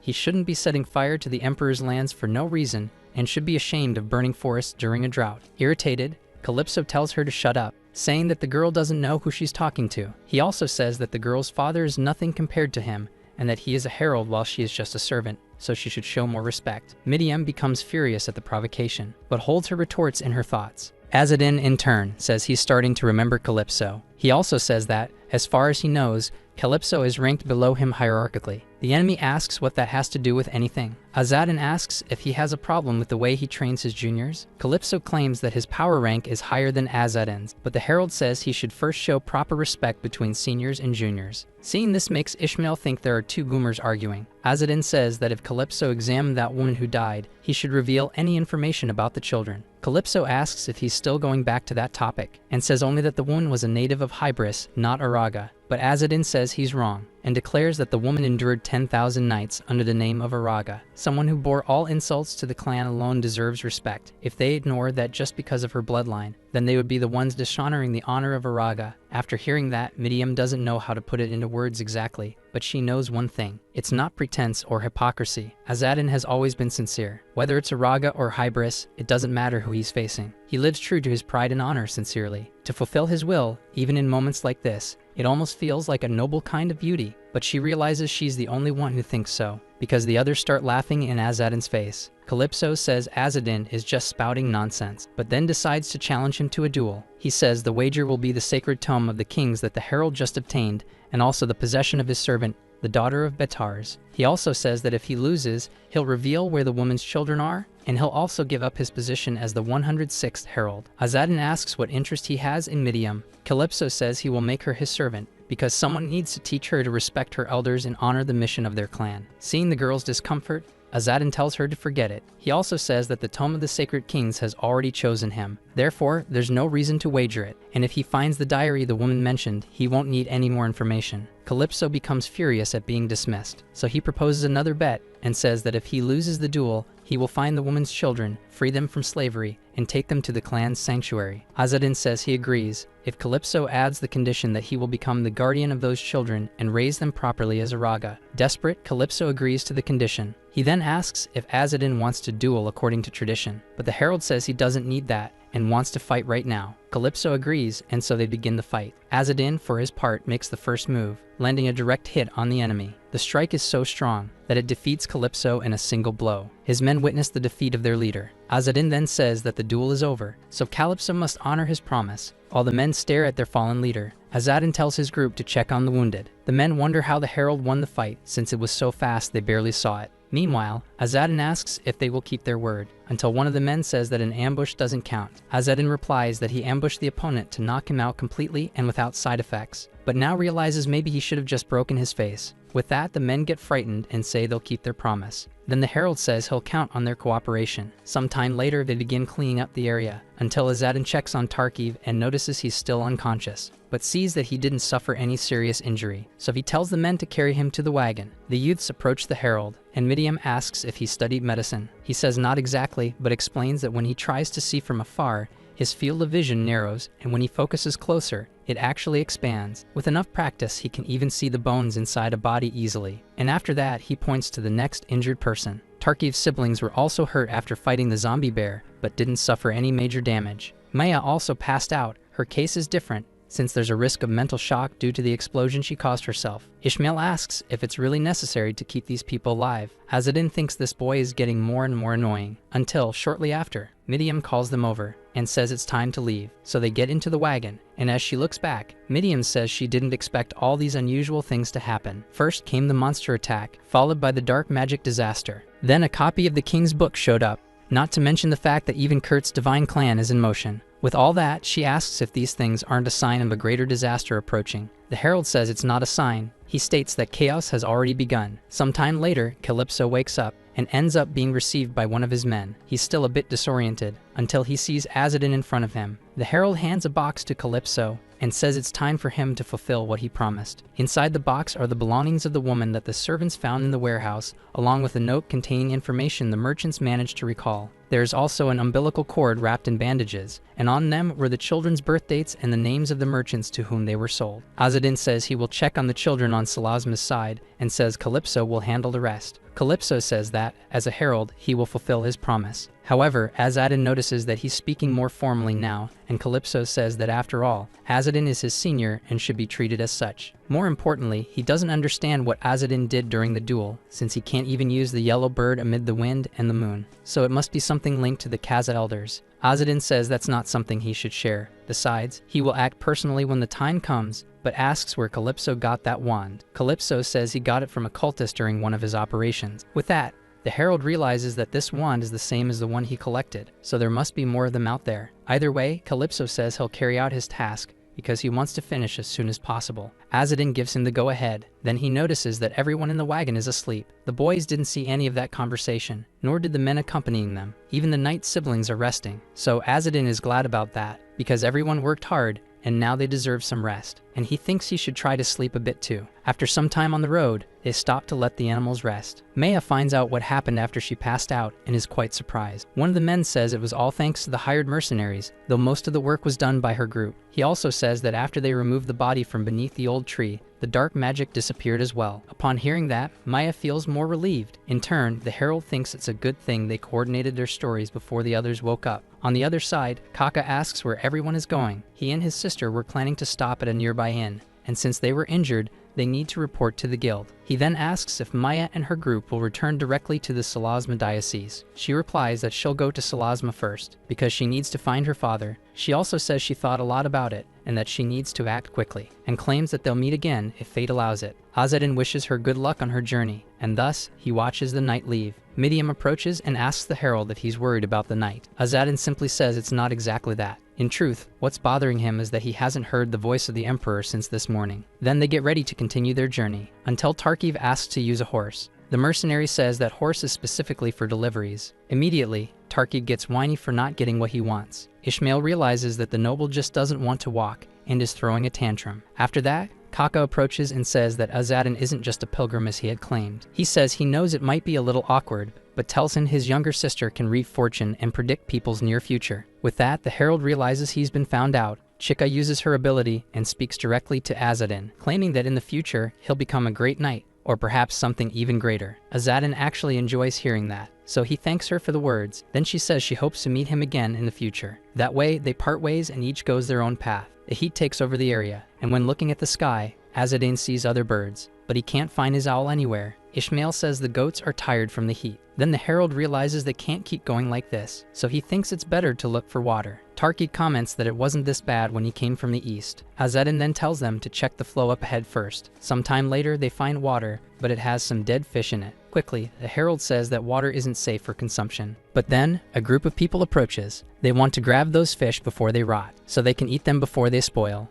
The herald watches the situation. Midian sees it and thinks that if they take all of it, they'll wipe out the fish. But they're going to die anyway, so it's better to just grab them and eat now. Ishmael says that if the rivers aren't dried up, the well must still have water. However, the herald says they need permission from the villagers to use it. Tarkif says they don't need to ask. After all, he's a knight. With that, he walks up to the people, saying that as a noble, he's going to use their water. Midian says Tarkiv's upbringing proves more and more inadequate. Azadin then decides to step in before things get worse. Right away, Ishmael says he's pulling the blind pilgrim trick again. Midian says at least that works better than the noble's approach. Watching Azadin persuading the people with his words, Ishmael thinks that approaching the Hybris folk isn't the herald's way, it's Azadin's way. The problem with that, for him, is Midian, since she's increasingly showing interest in Azadin's way of doing things. Then the herald looks at the kids and tells them to come closer. Midian runs over right away, which only fuels Ishmael's jealousy. Soon after, they arrive at a village, where the food gathered by the people is prepared, and a big feast is served to everyone. The cook prepares a full plate and offers it to Azadin. He thanks him but asks if that amount is fair. The cook says there's plenty for everyone. After all, they're celebrating the fishing festival.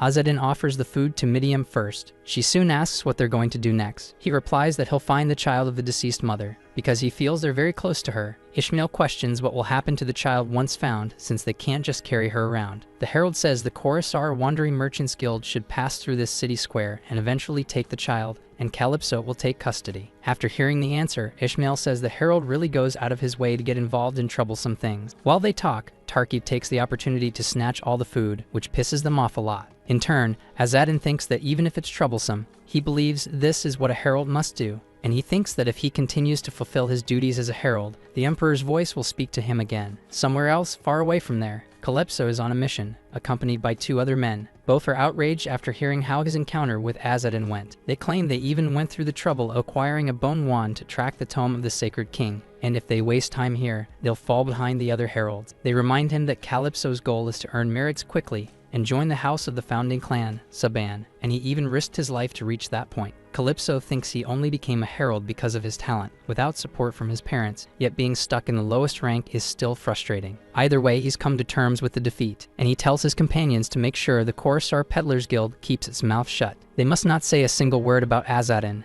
because he doesn't want to be the only one who looks like an idiot. In a way, his companions like hearing that. But suddenly, a voice speaks to Calypso. He asks whose voice it is. In turn, the being introduces itself as Ariel. Calypso finds it strange to hear that voice, but Ariel confirms it is indeed her speaking. One of the companions notices Calypso's discomfort, but he tells him to be quiet, and in his thoughts, he says this doesn't make any sense, because the Emperor's voice isn't just an artificial spirit, it connects artificial spirits across the continent to handle petitions and transmit information and its great magic. Only the Emperor could create such a powerful magic, so he doesn't understand how Ariel managed to imitate even a version of it. Calypso asks what Ariel wants from him. The voice says she has an offer he can't refuse. Then, a bizarre crow lands in front of him. Back in the city where Azadin is, he asks about the child, but no one seems to know what he needs. The herald says the child is with the Tell-Bearing Guild, but that doesn't help the people remember anything. Midian notices that they seem to be hiding something, and Azadin agrees with her, meaning they're on the right track. Tarkiv, in turn, takes over the conversation, and says they can't deny a response to a noble descended from the Divine King. Because of that, an old man says the guy who runs the village bakery often deals with the Tell-Bearing Guild, and he points to the house where the man lives. In a way, they got what they needed. So Azadin heads to the place,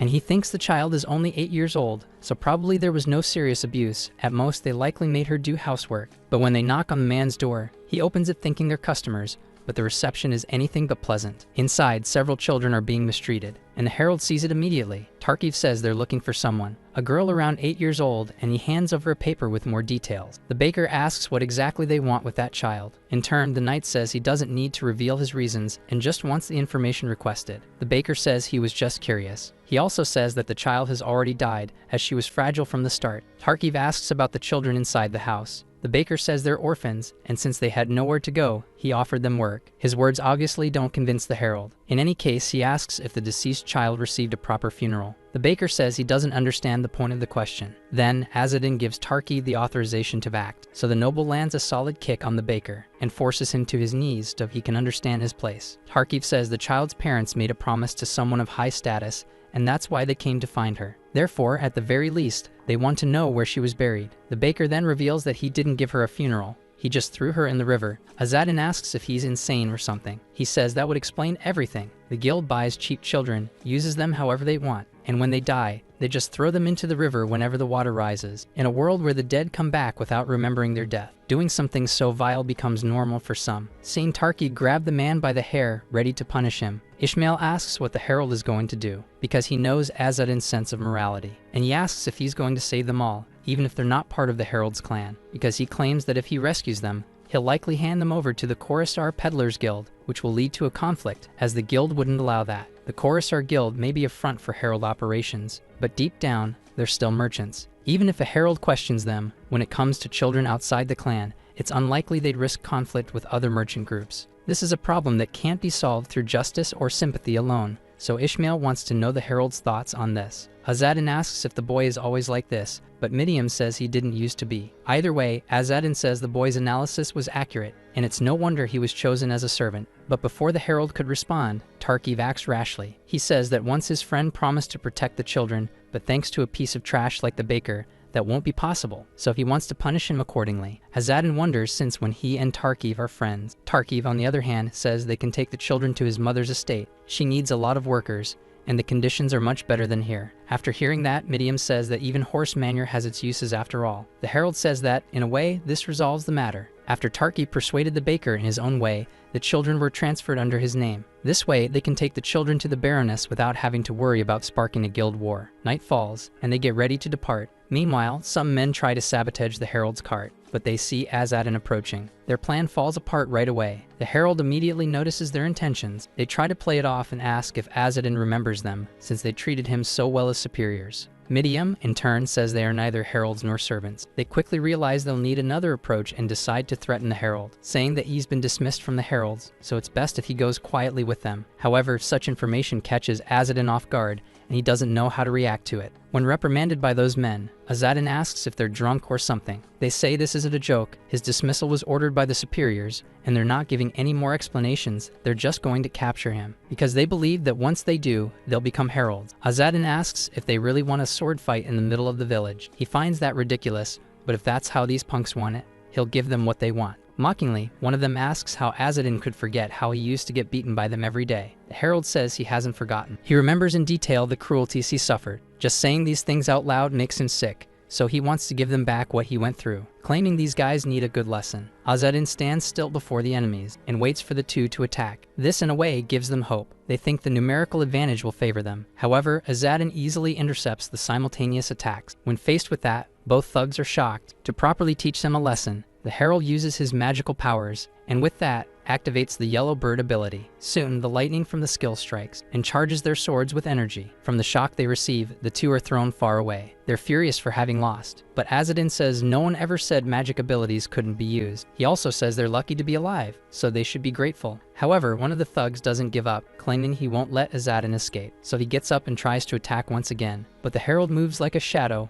catching both of them off guard. He appears behind the two thugs. Thus, Azadin launches a melee attack, an attack so strong it throws them far back. Believing that was enough to make them give up, the herald stops attacking. The two who just got their asses handed to them try to stand. Meanwhile, they think the blow they took was unreal. Unlike before, Azadin didn't use magic in that last strike, which surprises them even more. Azadin walks up and says that with terrain like this, it's hard to hold back. Still, both of them are tough and aware. But now he says they're going to hear the full story. However, before he could continue, Raiden flies in and calls for Azadin, saying that something very serious is happening. The herald says that the Emperor's voice has finally spoken to him again, but asks why he's using an intermediary. The voice says the council dismissed Azadin, but that's not all, because the curse of service has been activated. Upon hearing this, both young men are frightened. The service contract between the Herald clan and the Emperor is called a curse because it enforces loyalty by force. If the clan chief and elders agree to cast it upon someone, that person must produce a successor before dying, and the way that position is filled. Knowing this, Azadin asks if he's been cursed with the curse of service. The crow says the curse activates in 1 year, he will have a herald, and then he'll die, just like his father Aker did. Tarkiv is a bit confused by that. He asks if that means Azadin will have to conceive a child within the given time. The knight doesn't understand how that would be possible, because he can't imagine a man giving birth to a child without a mother. With all this, Azadin goes mad. First of all, he asks why the emperor would ever make a contract like that. The voice says that this penalty wasn't created by him, it was set by the first chief Harkonia. It also says that's all it can reveal, because this voice spell of the Emperor can only exist if it doesn't transmit certain information directly. It's a magic that allows artificial spirits to exist eternally in this world. Even speaking to Azadin after his dismissal erodes its existence. One of the vagabonds realizes the Emperor's voice is doing this out of respect for Azadin,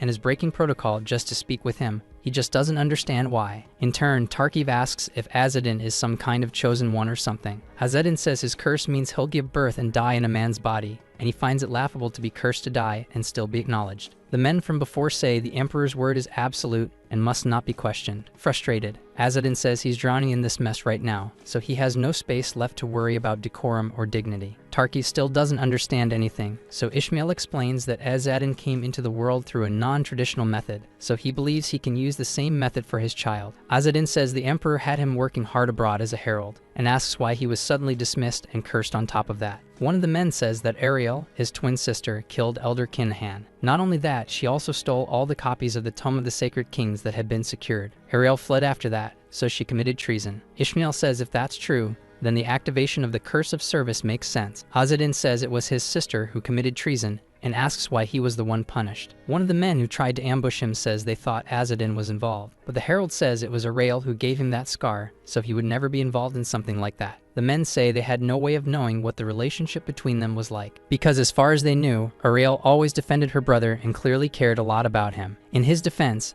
Azadin says he never received a single coin of benefit when Ariel was doing well. She only treated him like a snot-nosed brat, threatening to marry him off to some idiot just to shut him up. Azadin says these are the same men who always showered her with flattery, calling her the second coming of Harkonia, the pride of the clan. Then asks what the hell he did wrong to be dismissed and still receive the curse of service. They say they don't know the answer. Then Azadin starts laughing nervously, and says that in that case he should just start killing any clan member he sees from now on, starting with them, because that would be a true act of rebellion. Afraid, they say the herald can simply go to the chief and elders and ask them to reverse the dismissal, claiming that only one person in the clan's history ever truly died because of the curse of service, so there's still hope. But Azadin says that the one person they're referring to was his own father, and he gets even more furious after hearing that. After venting his rage, some time passes, and the children rescued by the herald are ready to be transported. Azadin realizes that, in the end, the only way to survive is to beg the chief to revoke his dismissal. The men who took a serious beating agree with him, and since Azadin is heading to the chief anyway,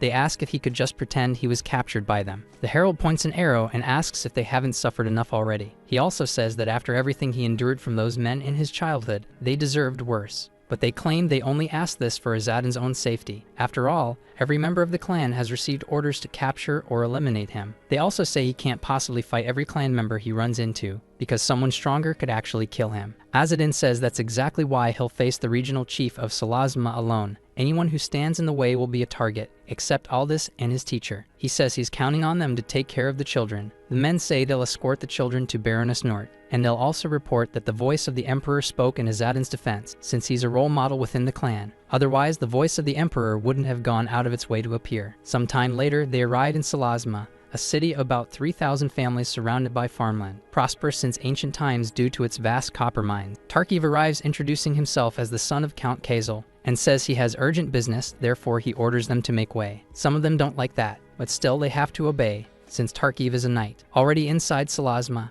Azadin comments that that was fast. Tarkiv then asks if he earned any merit this time, but the herald is focused on something else. He notices some men from the Khorasar Wandering Merchants Guild, and apparently, they know about the order to detain him. Tarkiv doesn't like being ignored. He then notices some men staring in his direction and scolds them for it. He also says that if they regret offending him, they should pay a tribute as an apology. So the men ask for a moment to fetch something. With that, Azadin thinks that Tarkiv really is useful. His acting skills are quite impressive. The Khorasar guys don't dare approach him. Meanwhile, Tarkiv is desperate to impress the herald and says that if he wants, He can use his authority to get anything in the city. However, Midiam realizes that as a noble, he's just looting like all the others do. Soon after, Tarkiv spots a familiar face. One of his sisters appears and greets him. He calls her Boon and asks what she's doing there. Boon tells him not to act like he doesn't know the answer. Watching the interaction between them, Azedin thinks they really are siblings. They act exactly the same. Boon sees that her brother isn't accompanied by the mercenaries he left with and questions him. But Tarkiv says a lot has happened since he left. Boon heard that Kozel was destroyed and immediately assumed it was her brother's fault. She also says that Kozel lost all its men and had its garbage cut down. It's a mess now. She mentions that virtue brings blessings and her ancestors must be watching over her, which also means Tarkiv is now alone. With that, Boon draws her sword and tries to strike her own brother, but a stone is thrown in her direction and hits her hand, disarming her. She immediately asks who did that. Azedin, in turn, says it's no surprise she was getting so close. The warriors accompanying her charge to attack. Tarkiv asks why his sister is trying to kill him. Boon says that would be better than chasing after some sacred tome whose location no one knows. With that, Tarkiv realizes he's in danger. Then one of his sister's subordinates tries to attack him, but he manages to defend himself and quickly pushes the enemy back. Tarkiv tries to reason with his sister and says she's making a mistake. He has a new bodyguard now, but when he looks back, he says Azedin should already be helping him. The herald, however, says he wanted to see what the knight could do on his own. Midiam adds that Azedin isn't in any condition to fight, because ever since he was hit by the curse of service, at this point he probably has something growing in his stomach. Upon hearing that, Azedin becomes deeply embarrassed and asks what Midiam is talking about. The herald gets irritated by the provocation. Then he is attacked, but manages to dodge before getting hit. So he tells the boys to help. He just doesn't want anyone getting killed. With no other choice, they prepare to fight non-lethally. Midiam stands before the opponents. Meanwhile, Azedin notices movement on Ishmael's side, and he wonders who the boy is fighting against. Azedin notices that among the enemies, one of them stands out, the one with the drooping eyes, and he sees that Ishmael is acting all smug in front of the enemy. The boy decided to face the strongest opponent. He uses the advantage of being faster than his opponent. With that, he manages to dodge attacks with ease. While observing Ishmael's fight, Azedin realizes that he struck the enemy in a non-lethal way, but he aimed at a spot that will cause death by bleeding if not treated quickly. As young as the boy may be, his skills are impressive, and Azedin thinks that he could definitely become a herald. On the other side, he notices that Tarkiv is having problems. The knight even falls off his horse. Then Azedin wonders why a knight like him is making such foolish mistakes. Noticing that Tarkiv is vulnerable, Azedin decides to act and concludes that now it's his turn to fight. Shortly after entering the battle, he defeats all the enemies. Moon says she returned everything and even stacked the hay cart. Azedin made her work like a dog, so she asks why he had to rip out her nails. In turn, the herald says she should be grateful it ended this way, because she paid the exact amount of sin committed and is only alive because she didn't kill anyone. Now he tells them to get up and leave. Soon after, Boon and her subordinates run away from there. Tarkiv says he was actually getting along with Boon and never imagined she'd try to kill her own blood over inheritance. Midiam says Azedin's mood swings have gotten worse, but it seems like his heart is starting to recover now. She tells the herald not to worry, because her mother always said that pregnancy naturally causes all kinds of mental and physical changes. Azedin says that giving birth through the curse of service isn't a normal pregnancy, and insists that kind of thing won't happen to him. Ishmael changes the subject and says that Harold sold the silver candlesticks looted by the last mercenaries, so why return all of Boon's money this time? The herald replies that back then, he couldn't return much on his own, and there were many mercenaries. Besides, apart from the candlesticks, it was mostly furniture, which would be a burden for fleeing refugees. He says he's always been the type to act flexibly depending on the situation, and asks if the boy has a problem with that. Ishmael says he doesn't understand him because Azedin acts like an unknown foreigner, and claims that he's more complicated than assassins and looters. Azedin is surprised by that statement, and says that unlike the boy, he understands Ishmael very well. Then Tarkiv asks everyone to be quiet, and says that just ahead, there's a rescue post. Upon seeing the flag of the rescue order, Azedin gets excited. Midiam says she knew Azedin admired them, but points out that they're still High-Brisian, even if their reputation isn't great. She asks if she should share the rumors with the herald, as she doesn't want to ruin something he admires. Besides, stress isn't good for pregnancy. However, Azedin says the only source of stress right now is precisely Midiam. He figures his dismissal was a panicked move by the superiors, afraid of Ariel, and that once he meets the regional chief, he'll deal with the curse as well. Azedin gathered 2 copies of the Tome of the Sacred Kings and 3 gold coins in a short time. Even among heralds, that's probably unheard of, which should give him plenty of leverage to negotiate. Besides, they're not going to kill him just to get the tomes. Even if they hate him, that level of paranoia is getting out of hand. As the others head to the tent, Ishmael and the knight go looking for firewood, until Tarkiv says he's a noble and shouldn't be doing this kind of labor. Midian notices Azadin is missing, but Ishmael says the herald went to the rescue camp. He notices his companion got a blanket, but Midian says it's borrowed, and if she doesn't return it, she'll fall into hell in the afterlife or be reborn into the herald clan. After that, the herald returns. Midian sees bread in his hand and says they already have their own food. Azadin says he got curious to find out what kind of aid food the rescue order distributes, so he went to find out and also took the chance to make a donation. He also asked if he could have their seal marked on his scroll, but they said no. Midian says that maybe in books, the rescue order is made of heroes, but in real life, they'll try to kill them the moment they find out they're herald. But for Azadin, this isn't a problem, as he claims that even if he's hunted or killed, that wouldn't betray his beliefs. He then tries to eat the bread, but he senses something strange in the food, until he finally notices that beneath the bread, there's a seal from the order. Sometime later, they try to make a soup, and Midian says the bread doesn't look healthy, and it smells like sawdust too. Azadin tells her to stop complaining about the food and just boil it well so it doesn't mix. He also says this is bread prepared by the rescue order for refugees, and he only took it out of curiosity, but now he can't just throw it away. Then Tarkiv sees someone approaching. Some children smelled the food and came asking for some, saying they haven't eaten in days. Azadin asks if they didn't get bread from the rescue order, but the children say only adults are entitled to it. Besides, they don't belong to the order, so the herald agrees to share some of his food with them. Tarkiv gets a little indignant, claiming it's not their duty to care for these people. That's the rescue order's job. Azadin says he's not a refugee, but he did take the order's aid supplies, so he sees this as a way of returning the favor. But in his thoughts, the herald realizes that the refugees were sending their children to beg for food, so he gives them a bit more since their parents must be hungry too. Next, a man approaches the herald and says he's very generous. He also says he didn't expect Azadin to be walking so freely on the main road while being wanted by his clan. The herald realizes this man is the regional chief of Salasma. The one they were looking for has just shown up. One of the chief's men tells Azadin to treat his leader with more respect. He also says he heard that Azadin assaulted some members of his guild, and asks if it's true that he claimed the heralds were superior to the servants and beat them up freely. Azadin, in turn, can only think that the old man is a high-ranking member of the founder clan, Saban, and concludes that Direk must have snitched everything. The old man orders his men to clear the area of spectators. With that, they get to work. Azadin himself realizes he also has to act, so he tells Tarkiv to help with clearing the area too. Thus, the noble knight uses his authority to drive people away from the camp, until the boys interrupt him because he was already overdoing it. Once everyone is gone, the herald is left alone with the old man. Azadin hears instruments playing nearby, and comments that it's so quiet there, it feels like a noble's estate. The old man snaps and says he's dying to kill Azadin right now, and claims that if he weren't hiding in a crowded place, he already would have. Azadin asks if he really has time for that, because Arael couldn't have betrayed them alone, and shouldn't dealing with her come first. Irritated, the old man accuses Azadin of being in on it with Arael, but the herald denies it. He also asks for his dismissal to be revoked, because he's not on his sister's side. The old man doesn't believe his words. He even admits the siblings are separated, but fears that somehow they planned this together. Azadin says that's ridiculous, and asks if anyone really thinks putting him in the clan. Not only that, he says the entire clan despises him anyway. So he asks, is he really the one who should be humbling himself before others?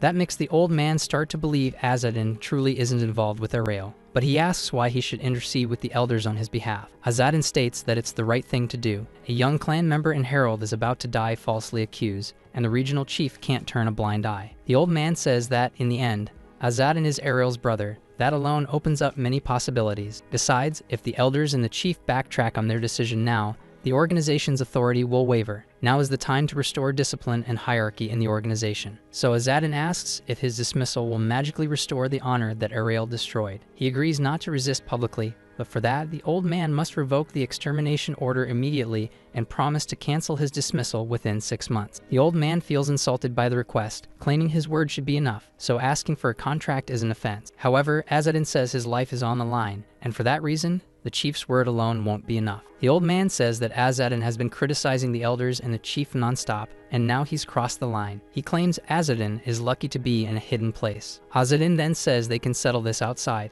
if that's what he wants. The old man feels challenged and says that despite his age, he wouldn't lose to an insolent brat, so he declares this is his chance to finish Azadin with his own hands. However, as soon as they step outside the tent, a woman finds them and says it's been a while since she last saw Azadin. He immediately recognizes her as Aldous, the first of the heralds. The old man recognizes her too, but Aldous says there's no need for such formality, as too many people are watching. A bit embarrassed, he asks what brings someone so important to such a remote land. She says she heard that Azadin was dismissed and couldn't just sit still. She ran non-stop from Arangui when she heard the news because she thinks it's nonsense. Azadin says it must have taken her 3 full days from Arangui to get there. But Aldous says there was something she had to say in person. She submitted a petition to the Grand Master and said that Azadin would never betray them. She hands him a pact with the signatures of Chief Hatter and the other elders, and says they swore before the Emperor's voice that they would revoke Azadin's dismissal within 6 months. Azadin thanks her, since Aldous went through so much trouble for him. Aldous states it was simply the right thing to do. Sincerely, she claims the others are too old-fashioned, so she worried they might have insulted him unnecessarily. The Herald says nothing serious happened. Watching their interaction, Midiam becomes quite irritated, because she thinks Azadin treats this woman differently than anyone else.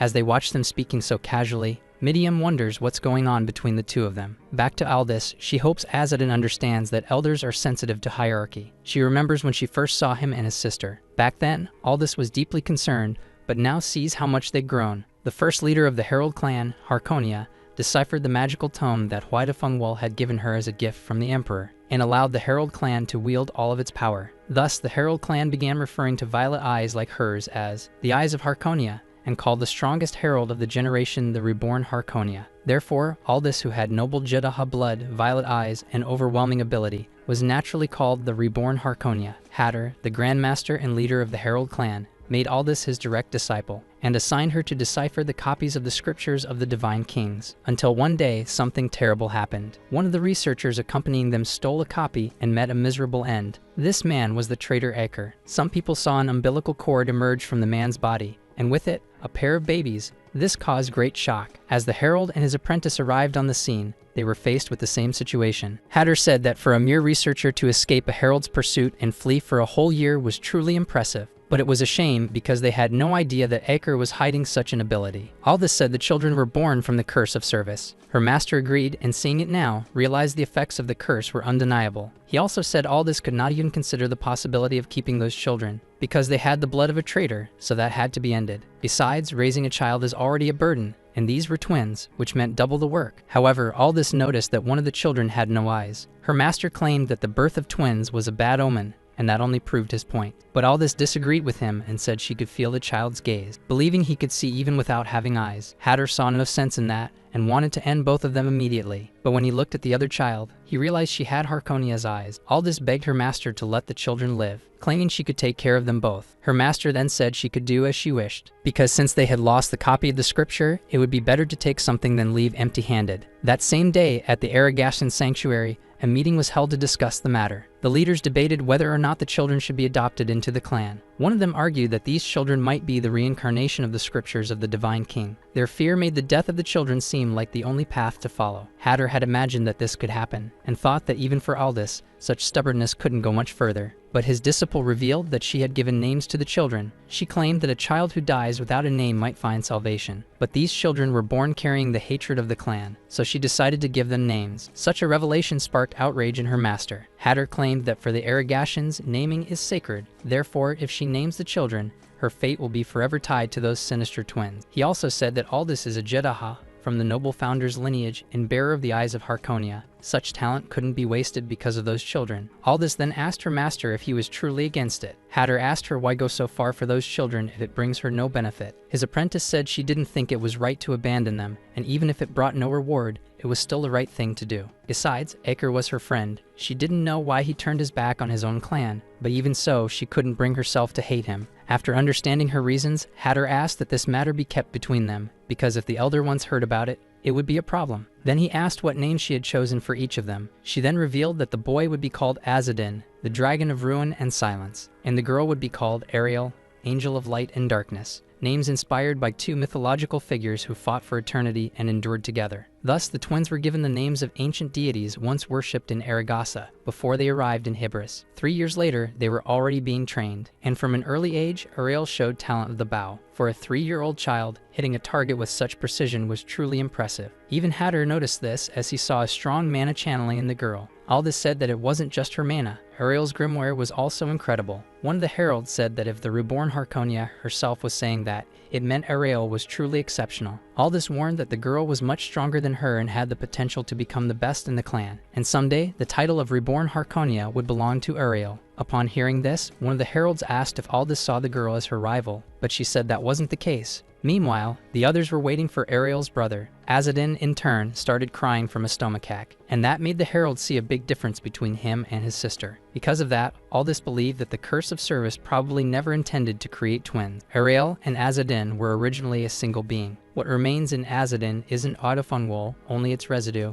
that incomplete grimoire that recklessly disperses all the mana inside it. Causing a chaotic storm of various mana types, it gave him resistance to dark mana, but he probably wouldn't be able to use any magic. So Hatter realized that Ariel ended up with Azadin's share. The eyes, the grimoire, everything went to just one, which meant the boy was surely destined for a cruel fate. Aragasa is clearly stronger than the people of Hybris, with Funwol, the goal of becoming heralds, and the added external persecution. It was natural for the entire clan to begin valuing martial strength, but often the pursuit of strength becomes twisted. The blind worship of the strong increases the oppression of the weak. Because of that, Azadin was constantly ridiculed for being inferior to his sister. The older boys always picked on him for his lack of strength, not to mention the fact that he didn't have eyes. Unlike him, Ariel was feared and respected. Whenever she looked someone in the eye, she intimidated them. But unlike how she acted when she was younger, she stopped defending her brother, because by then, her position in the clan had become more important, and that made her see Azadin as just another nobody. Even the other boys thought it was strange, because her own brother was being thrown in the gutter and she showed no emotion. If Azadin's life was already bad before, this only made things worse for him. One time, he climbed to the top of a mountain, so he could cry where no one would hear. The pain he felt got worse when he realized he had nowhere to run. Screaming in rage and hating his own life, Azadin asked why he had even been born. Some time later, on that same mountain, Aldous climbed to the peak. Not only that, but she carried an enormous load. She thought to herself that it was way too heavy, and maybe she had overdone it with the gift. Aldous also wonders if the children will like it. Upon arriving near a waterfall, she thinks that no matter how many times she sees this place, she's always enchanted by its beauty. Then, a mosquito lands on her, and the Emperor's voice speaks to Aldous, claiming that the blood of the divine race of the Yagas flows deeply within her, so she shouldn't donate such precious blood to mosquitoes. After hearing this, she decides to act, and with a snap of her fingers, she kills all the mosquitoes nearby. But the voice speaks to her again, claiming that the child has fallen into the water. Aldous immediately drops her backpack right there, and runs toward the water. She even jumps from a considerable height. A short while later, she tries to revive Azadin. The boy who fell in the water wakes up. Aldous says she was super worried, and asks if the training has been hard, but Azadin says that's not it. He says he was expelled anyway. They said he could never become a herald. Aldous reassures him and says there are many jobs out there besides being a herald. After that, she builds a campfire and covers him from the cold. She also suggests they spend the night there watching the stars. Azadin asks if Aldous is talking about those things that shine in the sky. Aldous says they can also read a book about constellations and fairies. The boy asks if the stars also have their own place. Aldous says they connect stars in the night sky and add stories to create constellations. It's a myth from the fairies before the divine Yaga race arrived, something she's recently been learning about, a fairy tradition. Until then, Azadin had never known beauty. Even the starry night sky had seemed empty. But that night, when Azadin counted stars with Aldous, the stars became a painful longing. The Herald clan holds a solstice festival every 2 summers. During the festival, heralds from all over the world gather at the Holy Land, and thanks to that, Azadin had the chance to spend time with Aldous. He visited Aldous every day, and his sister watched everything from afar. The boy received a book about knights. Until Aldous asked what he liked the most, he replied, the 3 virtues, courage, wisdom, and compassion, plus the fact that if one maintains those, they can use white magic, the same magic the divine Yaga kings use. Aldous thinks those are the rescue knights. Most of them are just frauds, yet Azadin genuinely seems to admire them. Then she asks if the boy would like to become a knight. Azadin doesn't know how since he's in Aragasa, and he's heard that everyone hates them. Others brag about their strength, but he doesn't feel strong enough. He knows that both inside and outside, he'll be hated for who he is, including by the rescue knights. People have even said he was so disgusting, they put a bag over his head, nearly suffocating him. Aldous then asks if the boy hates her. He answers, absolutely not. Then the woman hugs him, and says that if he hates himself, then he must hate her too, for making him go on living. If that's true, she says she'd be a little sad, since she plays the role of his mother. All this also tells him to remember what the book said. If he has courage, wisdom, and compassion, anyone can become a savior knight. So all he needs to do is cultivate those 3 virtues, and he can become anything in life. But even if Azadin was treated well in his foster mother's home, it was different out in the streets, because all the kids his age bullied him and treated him in the worst way possible. But on that day, the kids couldn't hurt Azadin, because Ariel suddenly showed up and seriously injured Azadin in the eyes. Before that happened to the boy, Ariel appeared right in front of him and walked past the other children. She called him disgusting, claiming that Azadin pretends to be weak just to monopolize all this attention. Then she sees the boy holding a heretical book and asks why he has something like that. But before hearing the answer, Ariel takes the book from his hand and destroys it right in front of him. Azadin asked why she was doing that, but Ariel didn't want to talk anymore and struck her own brother. Frightened, the other boys ran away and hid behind a tree to keep watching. Ariel taunts her brother and says he doesn't just like Aldous as a mother, but unlike him, Aldous only sees Azadin as a son. She also says there's a 12-year age gap between them, and besides, Aldous has divine blood, which allows her to stay beautiful regardless of age. Ariel says that even when they're both adults, Aldous will still be the same, and asks if Azadin will keep seeing her only as a mother. In turn, Azadin thinks that Aldous was the only one who showed him the world could be beautiful. She was not only the standard of beauty, but everything to him. Even if he desired her that way, he never intended to show it. He didn't want to stain that feeling by calling it desire. That was the vow he made to himself. Seeing him angry, Ariel claims that if Azadin wants to claim the noblest lineage of the clan, then he must become the strongest in Aragasa. With all that provocation, Azadin gets furious and tries to attack his sister. But since she was much stronger than him, Ariel struck him with her magic. Her excessive use of power injured her brother, yet she showed no remorse. She even said it's better to have a wound on the face than a lump of flesh where eyes should be. She adds that a scar suits Azadin better, and he should be thankful for it. After that, he walked away. But during that bitter time, he developed a deep hatred for his sister, until someone approached the boy and said that at least he had the spirit of the 4 dragons of silence. The boy was startled by the mysterious presence, but the man said that apparently it was true. He could see even without eyes, and told the boy not to be afraid. He introduced himself as an elf named Kajas. Terrified, Azadin begged not to be eaten, but Kajas said that was just old tales from the Nagashira era. The elf tried to calm the boy, saying that when he lived among the Nagas, they used to eat human flesh daily, but he stopped doing that a while ago. Anyway, he said what mattered most was that Azadin had been chosen as the disciple of the great elder Kajas, and should be happy. Kajas said he would teach him everything, and that he had his own interpretation of Hwajopingwol. Confronted with all that, Azadin says the elf isn't an Aragasian. Kajas confirms it, saying he has nothing of that sort. The boy says it doesn't make sense, and besides, he can't even use magic. So the elf asks if he wants to hear the secret of magic. Azadin didn't even know there was a secret. So the elf says that if you cut a magician's neck, he dies. If you pierce his heart or break his spine, the same thing happens. What he means is that his interpretation does exactly that. Azadin then asks if he's referring to a power capable of defeating Hwajopingwol. The elf says he's not begging to take the boy as his disciple, and that Azadin is free to go if he doesn't believe. He just thought Azadin would like a chance to get back at his sister after getting beaten. But that hadn't even crossed Azadin's mind. He actually wished he'd never see her again. Still, he kind of liked what he heard, and asked to become the elf's disciple. Kajas realized his words had convinced the boy, and so he agreed to train him. 10 years later, we return to the present. Aldous says that when she first found out Azadin would become Elder Kajas' disciple, she was shocked, and asks what he was like. The herald says Kajas was crazy,